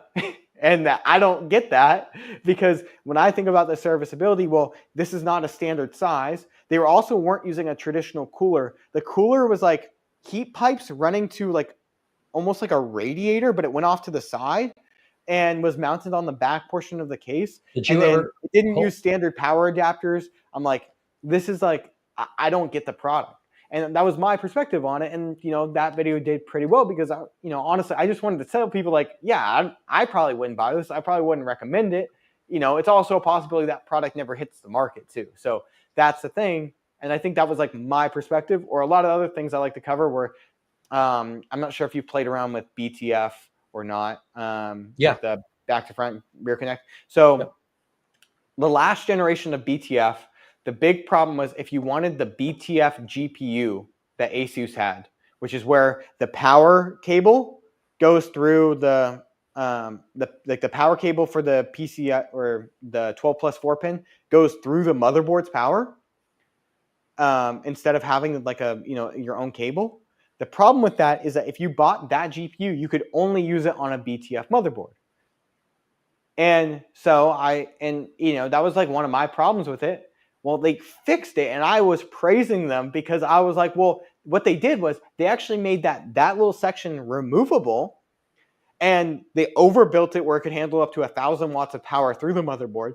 They made it removable and added an additional spot where there was a hidden connector where if you wanted to use a traditional cable, which I was like, well, if you could use this product for, you could actually still sell it. It's not limiting who you can sell it to. It's not limiting when you want to upgrade your system on a technology that we're not guaranteed that's going to be here tomorrow. And that was like my real feeling about it. And I think that was what I was trying to like really perceive. And that was kind of the way, like nobody was covering it in that way. Like nobody, deals with like long-term serviceability in the same way that, maybe me or you do, or, some other more like repair style content does, because, we have to deal with what that ends up for the consumer in 5 years. Correct. Yeah, that long-term sustainability. And when you were talking about the that mini ITX case with the pipes that went out to the back, what you just described, because I don't know how familiar you are with the stuff from the 90s, the shuttle PC cases. Exactly. The shuttle looks like a big shoebox, a little bit taller. Okay. And when you opened it up, it had a flat plate sitting on the CPU with pipes coming out with a radiator right up with a fan on the. Yeah. Okay. I know what you're talking about. That's kind of how this one was. It was that type of style. It was just like, it was some interesting choices. I'm like, but it's like, especially as you get older and you hear a song on the radio that some new band has remade, and all the kids think it's a new song, and you're like, that's a remake of a song, and they don't know that. I feel like, you look at that tech from Asus and you're like, that's just a reboot of what Shuttle was doing. Yeah. Not a lot of originality there. So that part of it's disappointing. But, a lot of this is also catering to different crowds, right? Depending on, some people don't care about serviceability. True. I think most people do. Most people don't want to have to service it at all. Yeah, true. So if you don't have to service it at all, then who cares? Yeah. But when it comes up, it's a pain when you do. And you get to break the news to the customer. The thing you bought is not upgradable. Yeah. The thing you bought 2 years ago. People buy like one-off brand or something. No, even HP. They'll buy an HP. It'll run great. And then they'll say, oh, can you fix it? And you go, oh, this can't be fixed. It's disposable. Well, what do you mean? And you go, it looks like a desktop, but when you take the cover off, it's just got this little tiny board. Little tiny board. proprietary power supply, or It's or the power supply is external. yeah, exactly. Like those But on ones, the though. outside, it looks like a mid-sized tower. It's Yeah, deceiving. And yeah. so they don't realize that for years after they bought it. It's far too late. They have no It's idea. done. And I feel bad. I have to break that news to them. It sucks. Yeah.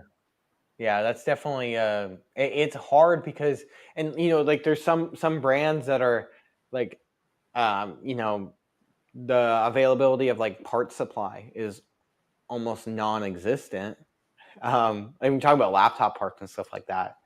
I'm not sure. Do you do a lot of laptop repair, or do you? So the laptop I repair is I'm not going to do hinges. I'm not going to do backlights. I'm not going to do power jacks. The most common repairs. But if I want to upgrade the RAM, or the Windows isn't booting anymore, or it's crashing all the time, yes, I will do those. And I have to say, the laptops are getting harder and harder for me to even see them. Like the parts are getting so small, and the connectors are getting so fragile. Absolutely. And my eyes are not getting any better. I mean, I've never had to wear glasses. I've always had good vision, but somewhere around my mid-40s, things started getting harder to read. Sure. And I thought they were just making the font smaller. It's not me. So now every year progresses, and the magnification I need to see detail keeps increasing. And they say, well, welcome to getting older, And I'm like, yeah, but that happens to other people. That doesn't happen to me. And I'm like, I don't know how to break this to you, but it is happening to you, and it happens to everybody. Okay. Yeah. So as they continue to micronize and make this technology smaller, they're also using more and more plastics. So then I have the fear of, cracking the back open of the laptop, that I'm not going to break any of the little plastic clippies. Oh, it's so easy to. And especially the older the laptop is, and the older it is, the more likely it needs a repair, the more brittle it becomes. And for what I'm getting paid, we're almost at a point, when we hear about right to repair and all this other stuff, it's almost at the point of why bother? Like if I can go on eBay, say you've got a laptop that's 6 years old, and I'm having a problem with it. And of course it's going to need a battery at that point regardless. Yeah. And I just look on eBay, because that's probably the only place I'm going to be able to get legitimate, authentic donor parts is from another machine. There's a good chance that other machine's in better shape than yours, and I just swap them out and you're good to go. Have a nice day. You don't need me. I'm just a middleman. You could do this yourself. Yeah. Just moving the drive over and right. So if I was doing laptop repair, then I'd want to keep a bunch of old laptops around as potential donors, but there's so many makes and models over the years. Yeah. I wouldn't be able to put it anywhere, and the cost of storage would be more than how much money I'd be making. So that doesn't make any sense.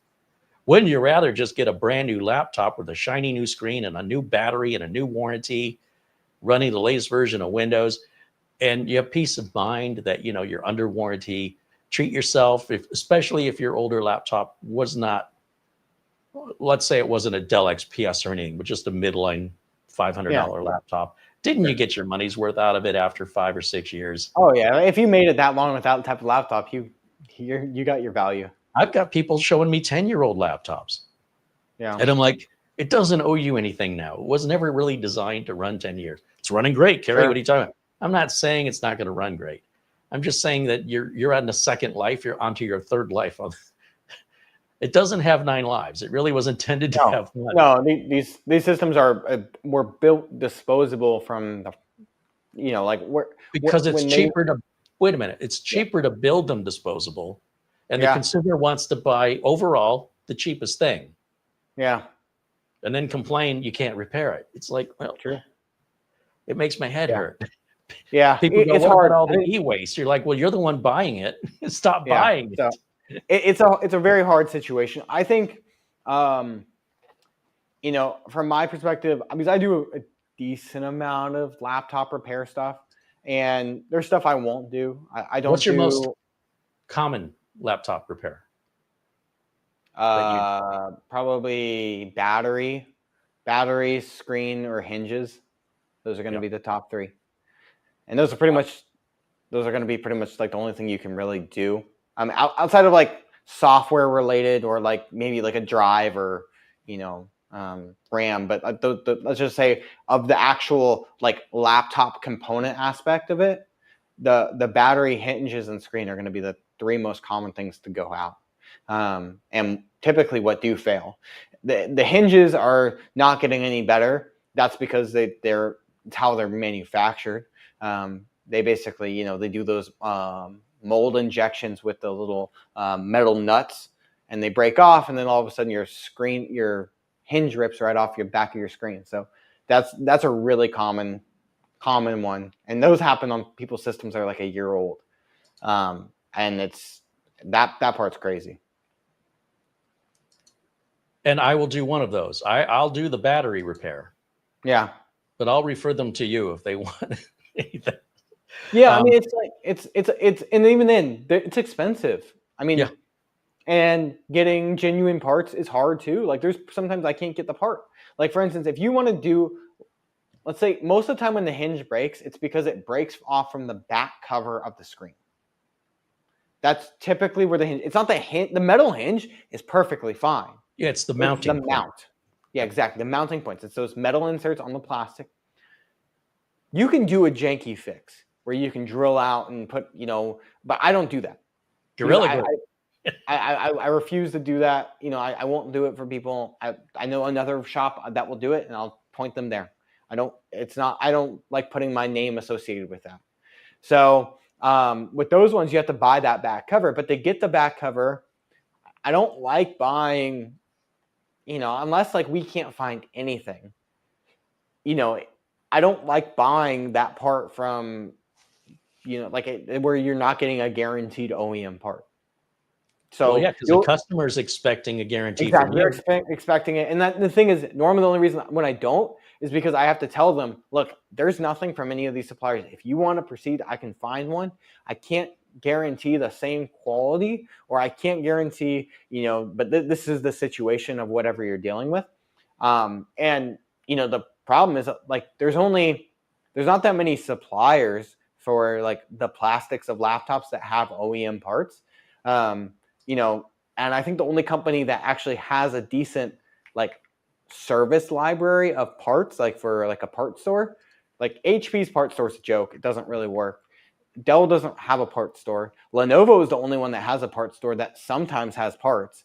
And then there are some third-party companies that sell OEM parts, but it's like hit or miss. Dell has a really good one. There's a really good third-party Dell company. He's actually the company. They actually make videos here on YouTube too, and they're pretty good. That's Parts People. Yeah, Dell. Yeah, I agree. Yeah, they're for a Dell product. Yes, they're very good. Great guys. So I would say like Dell, yes. Lenovo, you can get most of the time you can get the stuff from their store. HP doesn't really have a ton of like third-party suppliers, and they don't really have a first-party supplier either. So it gets tricky. I want to switch back over to your channel for a minute. Sure. Let me do this. I want to go full screen. Hey, I'm figuring StreamYard out. Look at me go. And I want to see what your most popular video is. Laptop it's coolers. About a laptop. Yep, laptop coolers. Go figure. Cooling pads. I hate cooling pads. Yep. They're so inconvenient. It kind of ruins the whole point of having a laptop. But yeah, but when you have an old laptop that's falling apart and the fans don't work very well, or not that the fans don't work well, but they're poorly designed to begin with, they can make a difference. What else do we have in here? Look at all these views. All right, broken screen, data recovery. More cooling. Most of the stuff I do would probably be on the short side. That's probably the more. Oh yeah, 1:12 here.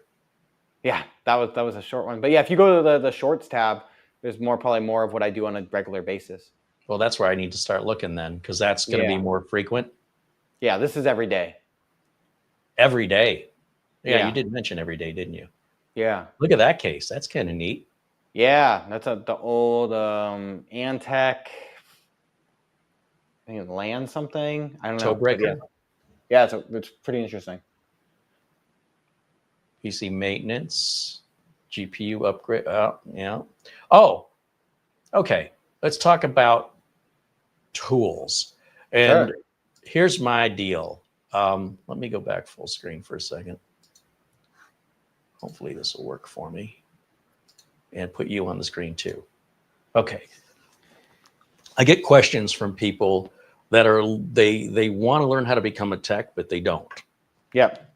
They say things like, how come you don't use a PCI diagnostic card? How come you don't use a power supply tester? How come you don't wear an anti-static wrist strap? How come I guess that doesn't have anything to do with it, but they want the technology To answer the problem. to replace them. In other words, for me, and I started in this business in the early 1990s, 91, Sure. professionally, and before that it was a hobby. And working in for companies, it's always about time. Let's go. And you're being compared against your coworkers about how many average computers did you fix in this period of time, where you're averaging 3 a day. And if you don't do enough, they're going to bring into a review meeting and say, you're going to have to step it up. If you do too many, your coworkers are going to say, you're making us all look bad, slow down. So somewhere in there, you find your groove. And what I have found is that power supply testers are expensive. They don't put a load on the power supply. Yeah. So so you get voltage. So what? Sure. I can get in a car and the radio works, but the engine won't turn over. Sure. It's still 12 volts. Yeah. And people don't get it. And I'm like, look, a power supply tester is about $200+ you have to carry it around with you. You have to know how to use it. Sure. And you could switch the power supply out, even just plug the 2 power supply cables into the motherboard. You only need it's $40. And, EPS. Right. So let me give you a little backstory. When just to give you an idea of my logic is, it's always about I'm trying to be practical and pragmatic. Okay. So when I was working at Intel, and this was 1993, 94, a friend of mine that worked there came over to my desk and he was really excited. He said, Carey, you've got to see this. This is the most amazing thing. Yeah. Okay. What is it? What is it? He says, come over to my cubicle, and we go over there and he goes to his keyboard. He goes to his mouse. He goes, look at my screen. That's the weather satellite. And it shows it's 106 degrees outside with clear skies. And there's a window right here. You can just look out the window. You can walk outside. You'll know how hot it is probably. He's like, but I'm connected through the internet to a weather satellite and I can see the weather. And I'm like, and? Yeah. But, the internet was new and it's still like the Mosaic browser. This is all back in the day. And Sure. even as he was amazed and so fascinated by the technology, I'm thinking, what's the point? Like, I don't get it. When people started getting smartphones and I still had a flip phone, why don't you have a flip phone? It's a phone. I use it to make and receive phone calls. Okay. And I'd say, well, give me an example of how I would use my phone differently. What do you use the smartphone part? And this is still when people were moving into smartphones and I was probably holding onto my flip phone much longer than most people. Sure. And I was resistant to it because the last thing I need is to be addicted to this stupid thing, which I am now. And I knew that was going to happen. So I was putting it off. I don't need it. I've never had it. I don't miss it. They go, well, you can check movie times. Do you do that a lot? Yeah. What else can you do with it? Yeah. Well, you can watch movies. Man, I'm not watching movies on a little tiny screen. I grew up in the 80s as a teenager. I want the biggest screen. I want the best audio. I want to see the special effects and the money that went into the sound and the effects. I don't want to watch it on what is this? Come on, give me a break. If I was on public transportation in a crowded city like New York or Chicago, and I'm just trying to sit on the train and find something to do, okay, but I'm not. So that's not going to work for me. What else do you use it for? Well, you can use it for, I don't know. It was all stuff I'm like, I don't do any of that. Like, I'm not driving in the car going, I wonder what time movies start. Like, it's a spontaneous thing. So eventually, though, as smartphones started to improve and you were able to now start checking your email. Yeah. And then my attitude was, look, there's If you even go before that, I was late to even get a cell phone at all.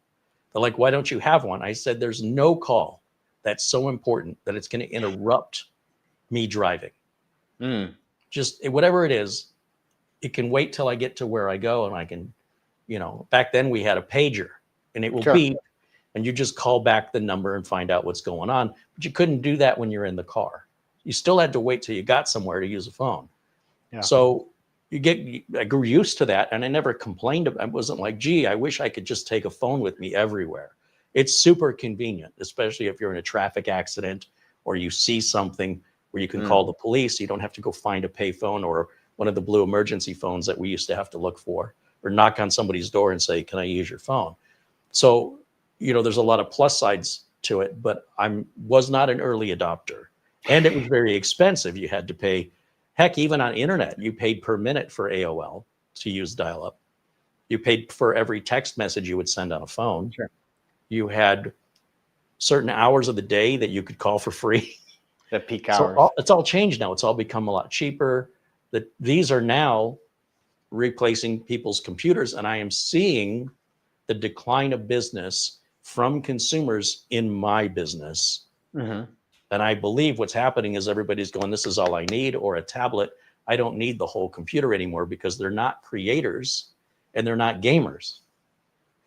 Have you found that to be affecting you as well, that most consumers now are, unless they're gamers, just not interested in having a PC anymore? I think there's a shift. There's a shift of that. I think there's two shifts. I think there's one that's going to the disposable tech, I think, that we've kind of talked about, where people are like, I'll go buy if I need to go in, a laptop to be on the internet, I'll buy a Chromebook or something that I can throw away in a couple of years. Or there's also the people that are like, I got my tablet, I can get away with, 90% of what I want to do anyways. I'm not doing anything that requires it. So yes, that is the case. I would say from the consumer perspective, yes. I think in the business perspective, I think there's part of that. I do a lot of work for like service-based companies, and we used to deploy people with laptops in the field. We can deploy them with a smartphone; they can do the same thing. So yeah, that area definitely is changing. Where once we had these aspects of being able to connect back to the office mobily from a phone, it makes it a lot easier. Yeah, and businesses are generally creating, right? So it's still the desktops. They're selling 300 million desktops between Dell and HP and Lenovo, and they're not going to consumers mostly. They're going to businesses that need that to actually work, to make a living. Mm-hmm. And it's people's, whether we're talking the employees or we're talking about management, this is how they have a career. And those are very serious tools, which gets me back to what I was going with before I got sidetracked. The tools. When you're diagnosing computers, do you use any sort of a tool that tells you what's wrong with the computer, like a PCI diagnostic card, or do you rely on beeps, or do you utilize the error codes on a motherboard if it has such, or error LEDs? Or I use the error LEDs probably more than anything.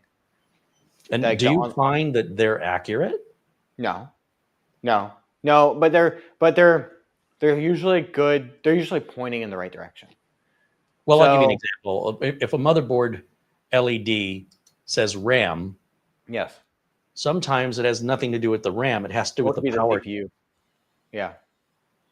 I mean that, but it does. Typically, what I've found is that it usually can narrow down your diagnostic process to maybe 2 or 3 options immediately. So let's just say a post error, right? So like the system's failing to post. So during that process of where it fails to post, if you get one of those like diagnostic LEDs and it says RAM, well, you're automatically, in most cases when you go through that process, you can usually assume the chance of what's going to cause that is down to maybe 3 components. It's a good solution. It's not perfect. I've had weird ones where people get the where they've gotten the GPU LED on one motherboard, but it actually had to do with that one of the hard drives was throwing a short. Yep. But like that, you're not going to figure that out otherwise, like unless you're testing everything. But well, let me counter that. I think I'm so clever, but if a computer, in my opinion, if it has a hardware problem, yeah, so we know, it's not turning on, we're not getting a post screen. Sure. I can tell you what that is using my two hands in under 10 minutes. Because at the end of the day, the first thing I'm going to do is I'm going to unplug everything off the board except motherboard power and, the two power connectors to the board. Sure. If I need the graphics card, I'll keep it in. But if there's built-in graphics, we're going to temporarily take that out. Any USB devices, we take them out. Sound, take it out. Yeah. Any additional drives, we're going to unplug them from power and data. We're going to unplug the front port panel switch. We're going to unplug all the front port USB. All we're going to do is we're going to check the bare minimums. I don't have to take it out of the case. And I'm going to turn the machine on with just the power supply, motherboard, RAM, CPU. And if there's an M.2 or a boot drive, I'm not even going to use a boot drive. You just want to see if it gets a BIOS. But if it's a socketed in, I'll leave it in. But if it's a cable, I'm unplugging it. So we just have keyboard, mouse, monitor, and power. No internet, nothing else. Then, if anything happens, I'm going to pull the CMOS battery. I'm going to check the voltage on it. Yeah. And I'm going to jump the CMOS to clear it. Still nothing. The next step is I'm removing all the RAM modules but one. Yep. Still nothing. Take that RAM module out I left in, swap it with one that I previously removed. Still nothing. Try a different RAM socket. Yeah. Still nothing. It's not the RAM. It's not the sockets. Jump a power supply on there. It doesn't have to be installed. Just put it on the counter, plug a power supply in. Does it boot? Okay, it's not the power supply. So what is that leaving us with? Very quickly, we can find out, well, now we're down to, let's say, motherboard, CPU. Then maybe take the M.2 out if it has one, just to be thorough. But motherboard and CPU, and in my experience, CPUs very rarely go bad. It's probably the board. But then the final thing would be take the board out of the case just to see if anything is like a standoff or something is they didn't install it properly. And it's right. But I won't do that unless I have to. So now I've got it out of the case with my own power supply, because I leave their power supply in the case now. My keyboard, my mouse, my monitor. That's it. I just jump the power and let's see if it does anything. And if it doesn't, if I have a spare CPU that'll fit, I'll pop it in there and see. But usually it's the motherboard in that case. And that whole process usually takes under 10 minutes. Now, if it's a problem that only happens sometimes, or it's a crashing problem in Windows, different story. Oh, yeah. So for that reason, I don't see any value in diagnostic LEDs. I don't see any value in power supply testers or PCI. This is the tool I use. And if there was a tool that could replace this, I don't know how I would earn a living anymore. So be careful what you wish for is what I tell these people in the chat. Sure. Because if it could do that, then it probably could use the computer too. And we don't need you. You work yourself right out of a purposeful existence. Yeah, I'm in the same boat with that. Like, honestly, when you're dealing with, when you're dealing with hardware issues, let's just say like a post issue, I mean, the best way is basically narrowing down your variables that you're dealing with. That is probably the fastest solution. I don't use a power supply hardware loader. I will use like a dry fire power supply tool just to do a quick check voltage because sometimes you'll be able to see it from that, but honestly, you'll know it if you plug in another power supply. Really, you only use that because you did it with your power supply and you just want to see what the issue was. Yeah, you can check it. And I use that, but again, that's like a $40 part, $40 tool. And that's not, I'm not buying the load tools. You're not going to be doing any realistic. It doesn't make any sense realistically for, general repair when it comes to that. And then like the PCIe testers, I don't think they're accurate, and most of them are all dated. So I wouldn't trust them anyways. And then the beeps and stuff like that, On pre-built, yes, those are accurate. If you have a Dell or an HP or a Lenovo and you get like a beep code or a power LED code, they're usually pretty accurate. Okay. But on let's say desktop hardware, like from a board from Asus, MSI, Gigabyte, ASRock, any of those brands, the beep codes are inconsistent, are not usually accurate, and are not always the most helpful. I do like the diagnostic LED to have because it's a good indicator when somebody is getting stuck. Like, it's great when you're on the phone with somebody and they're telling you like, okay, I have this issue, and you tell them, well, can you look in the top right of your motherboard, or do you see any LEDs up there? And they're like, oh, I see an orange LED. At least I get an idea ahead of time before they bring their system in, where I can get a pretty good understanding of like, okay, well, we're probably dealing with a post error. It means we're dealing with a hardware issue. We're not, because people sometimes don't know the best way to describe what their problem is. Yeah. It's a good tool for that aspect.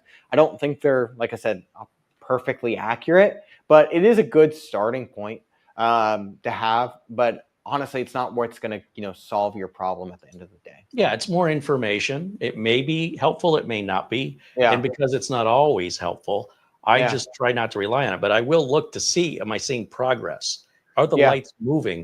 If Yeah. they're not moving, or they, first of all, they don't all move in the same pattern or with the same Yeah. delay. So I'll just wait and say, okay, well, something's frozen here. I've waited long enough. I don't know what that is, but it's not right. Yeah. So that in and of itself is confirming we're having a boot issue somewhere. So it's not that they're completely worthless. It's just the amount of data I get from it, or rather, I should say the viewers that'll say, "Well, my motherboard says I have bad." They're thinking the misconception is that it's telling you what it is. And my logic is, well, if it knew what it is, why couldn't it just fix it? What does it need you for? Yeah. The other thing is, if it's not working right, then how can you trust the diagnostic is accurate? It's broken. So if it was working, you wouldn't need the diagnostic. If it's broken, how do you know the diagnostic's working and that the broken part of it isn't affecting the accuracy of the diagnostic? They're connected together. Yeah, I mean they are dependent. Like even like I think of like one of the most common ones I see all the time is it's really common for people to get the CPU LED, and it's after they upgrade their CPU, but they realize they don't need they need a BIOS update beforehand. And like, again, they're like, oh, my new CPU is bad.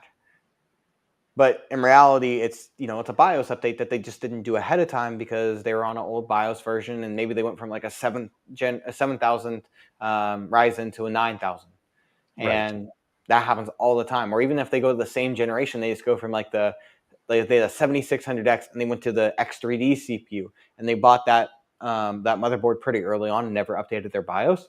Yeah, you'll see that type of thing. And technically, yes, the LED is correct. Yeah. But the reasoning why is more tricky than anything. I think that's great example. Yeah. That was a great example. Although I don't see many customers just upgrading a CPU. Yeah. Now, your power supply tester that you check, how many times has it actually helped you? I'm just curious because I got a feeling probably for I typically know if it's I'm typically certain it's a power supply issue if it's a power supply issue. Like I could get away without it, but I do have it. Is that like just like you're confirming? It's confirmation. Okay. Because it's more of like I just want to see because you could test the pins individually with the multimeter, but it just does it for you. Right. So but I mean, it works or doesn't work. Who cares why? That's what I'm getting at. Like, I don't care. Yeah, sure. But I was, again, in the corporate environment. Maybe environment. it's also easier to explain to the customer why. Like that kills me when customers want to know why. Because a lot of times, we don't know why. Yeah, because I usually use like this one. Just like it's real cheap. I think Thermaltake makes it. The Dr. Power 3. Oh yeah, I've seen that. It's 24 pin. You got both your 8 pins, Molex, SATA, and then the 12 plus 4 pin as well. So basically, when you hook it up, it turns the power supply on. So it jumps the power supply without being connected to your motherboard, turns it on, reads out the voltage that it's sending over each of those particular connectors, whatever ones you want to test. Typically, you really only need to test a 24-pin, 8-pin, and whatever your PCIe connector, if you have one, is, to tell you a pretty good idea of what's going on. And other than that, it's like it's not going to load test or anything. But for Does it tell you? Does it tell you your power supply temp, or if your power supply fan is running or clogged with dust? No, it does not tell you that one. But have you ever had to change a power supply for those reasons? Because of dust or like fan not running? Yeah. The fan failure can cause power supply to overheat, but it's pretty rare. Okay. I'm just saying for our audience, not for you. Yeah.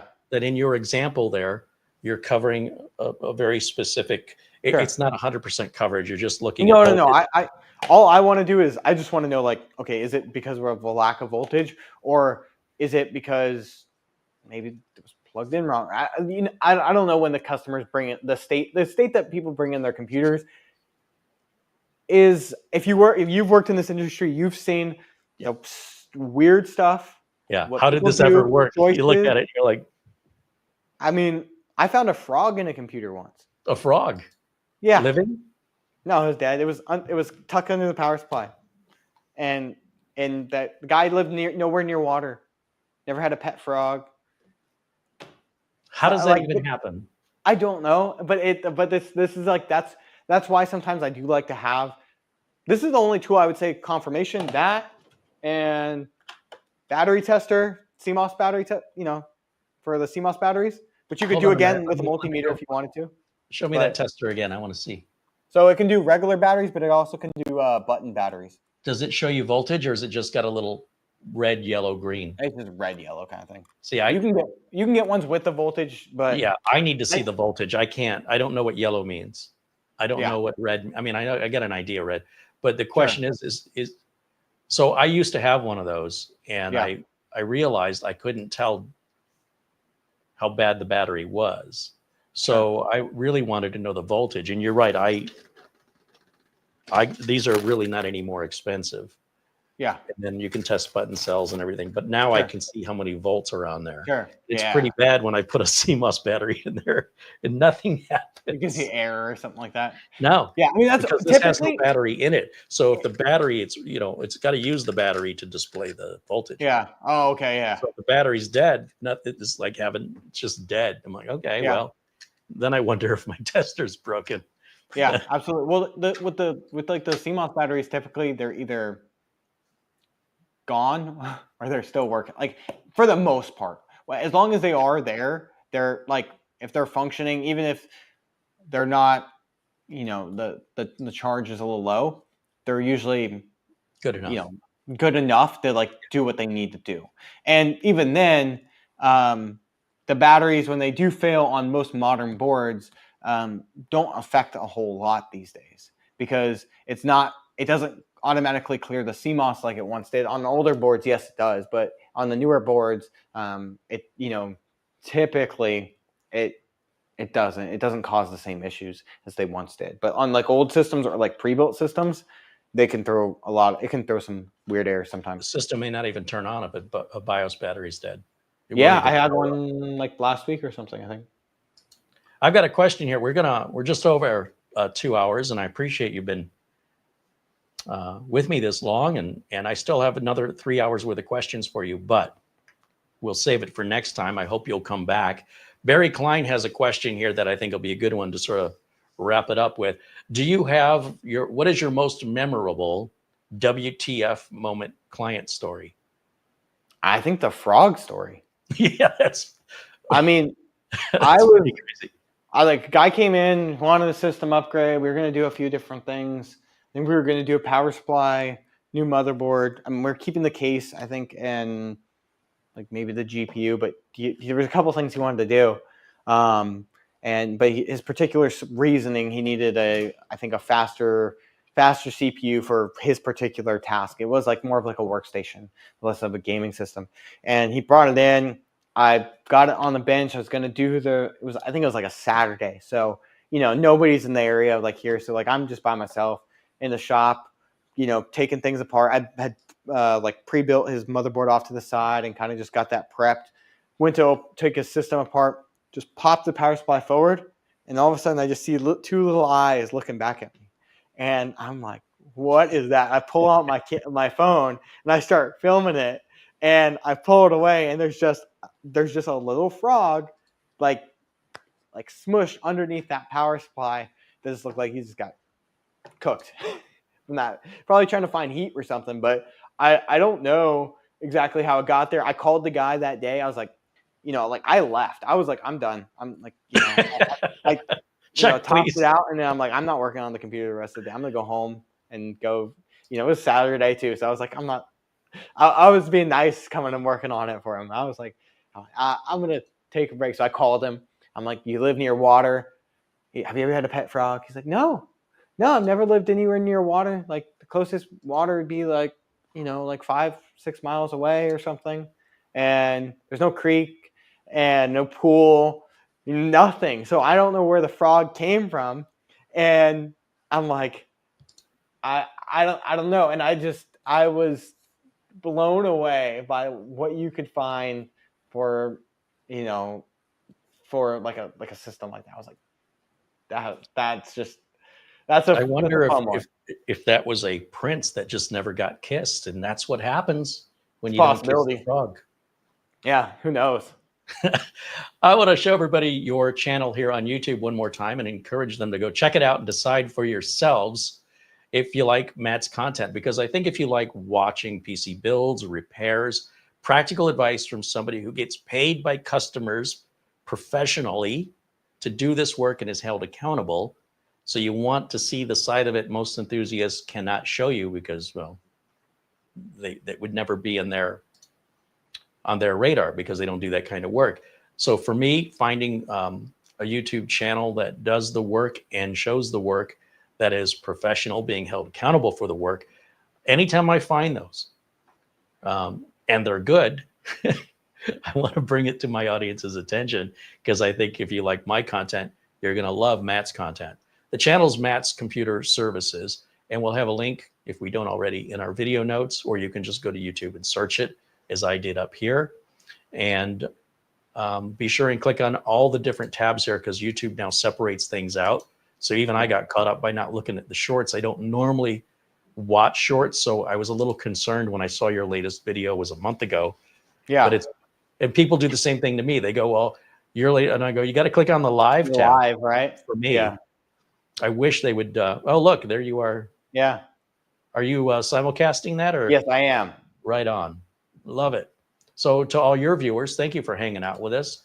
To you yourself, thank you for joining me. It's been a pleasure having you here and talking to you and meeting a peer in the industry that I can really relate to and also introduce our audience to. So what's interesting is we didn't really disagree on much.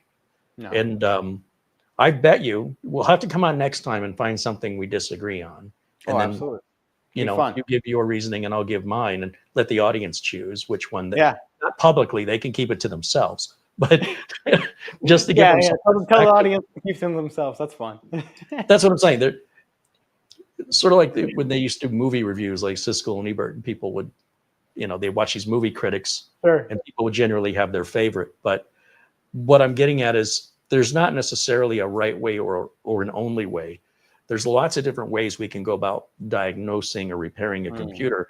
And when you're doing this for a living, what anybody else thinks that is not the paying customer is irrelevant. Yeah.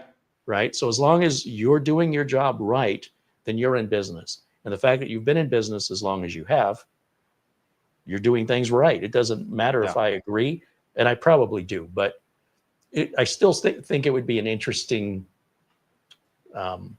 debate, if you will, to find something where let's do it. We do kind of there's this, okay, but there's that kind of a thing. And maybe we can look for that because quite honestly, some people are put off by that. They're like, oh, you're just challenging. Like, no, I'm not. I'm genuinely interested in perspectives that are valid alternatives. Is the glass half full well, it's half empty, or the glass is too big, or the glass is too small. All of those are valid, accurate answers.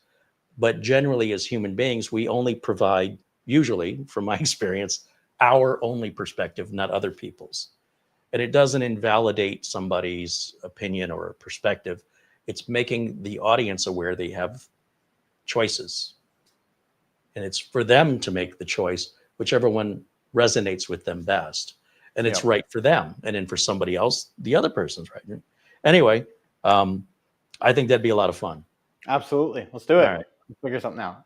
That's what I want to hear. Well, thank you again. It's been great talking to you. It's been great meeting you. I've been enjoying your content as well for some time. And my biggest regret is not having you on earlier. But we got to start somewhere. Better late than never. And and I wish you much success. Keep doing what you're doing. I really enjoy your content. I strongly recommend my viewers subscribe, check it out, decide for themselves at a cost of nothing. And we'll look forward to bringing you back on again here, hopefully within about a month or so, and we'll pick up where we left off. Sounds good to me. All right. Thank you so much, Carey, for having me. Thank you for being here. And I'm going to go ahead and wrap it up. So on behalf of Matt and myself, thank you all for joining us and interacting with us today. We certainly appreciate you being here and interacting, being a part of this event. And if there's other content creators that you're interested in this space that you would like to see an interview with, be sure and leave it in the comments below. Thank you to our friends at SCD Keys, where we get our Windows and Office license keys. The coupon code Carey gets you 30% off. And all of the links for everything we discussed are all in the video notes below, including how to reach out to us in our forums and an email. All of that is below the video in our video description. Thank you all for hanging out. Thank you to all the members who make these videos possible. And we look forward to seeing you all tomorrow. I'll be live to finish the mini ITX build. I've got a case. I've got a power supply. Last week, we prepped the motherboard, which is a ASRock B650i Lightning with a 9600X. And I just put a temporary cooler on it because I wasn't quite sure, depending on which case I was going to use, what cooler was going to work. So I'm still undecided. I have an air cooler and an all-in-one. I don't know if the air cooler will be enough. If so, my preference is the air cooler. If not, the case I purchased has room for a 240 or up to a 280. Maybe I'll break out the Arctic cooler out of its box and hook it up. I got to do something with it. So I hope you'll join us for that video. It'll be live tomorrow at 1 o'clock Pacific time. And thanks, of course, to Mara, who does all of our administrative tasks in the background. And thanks to all of you. Until next time, bye for now.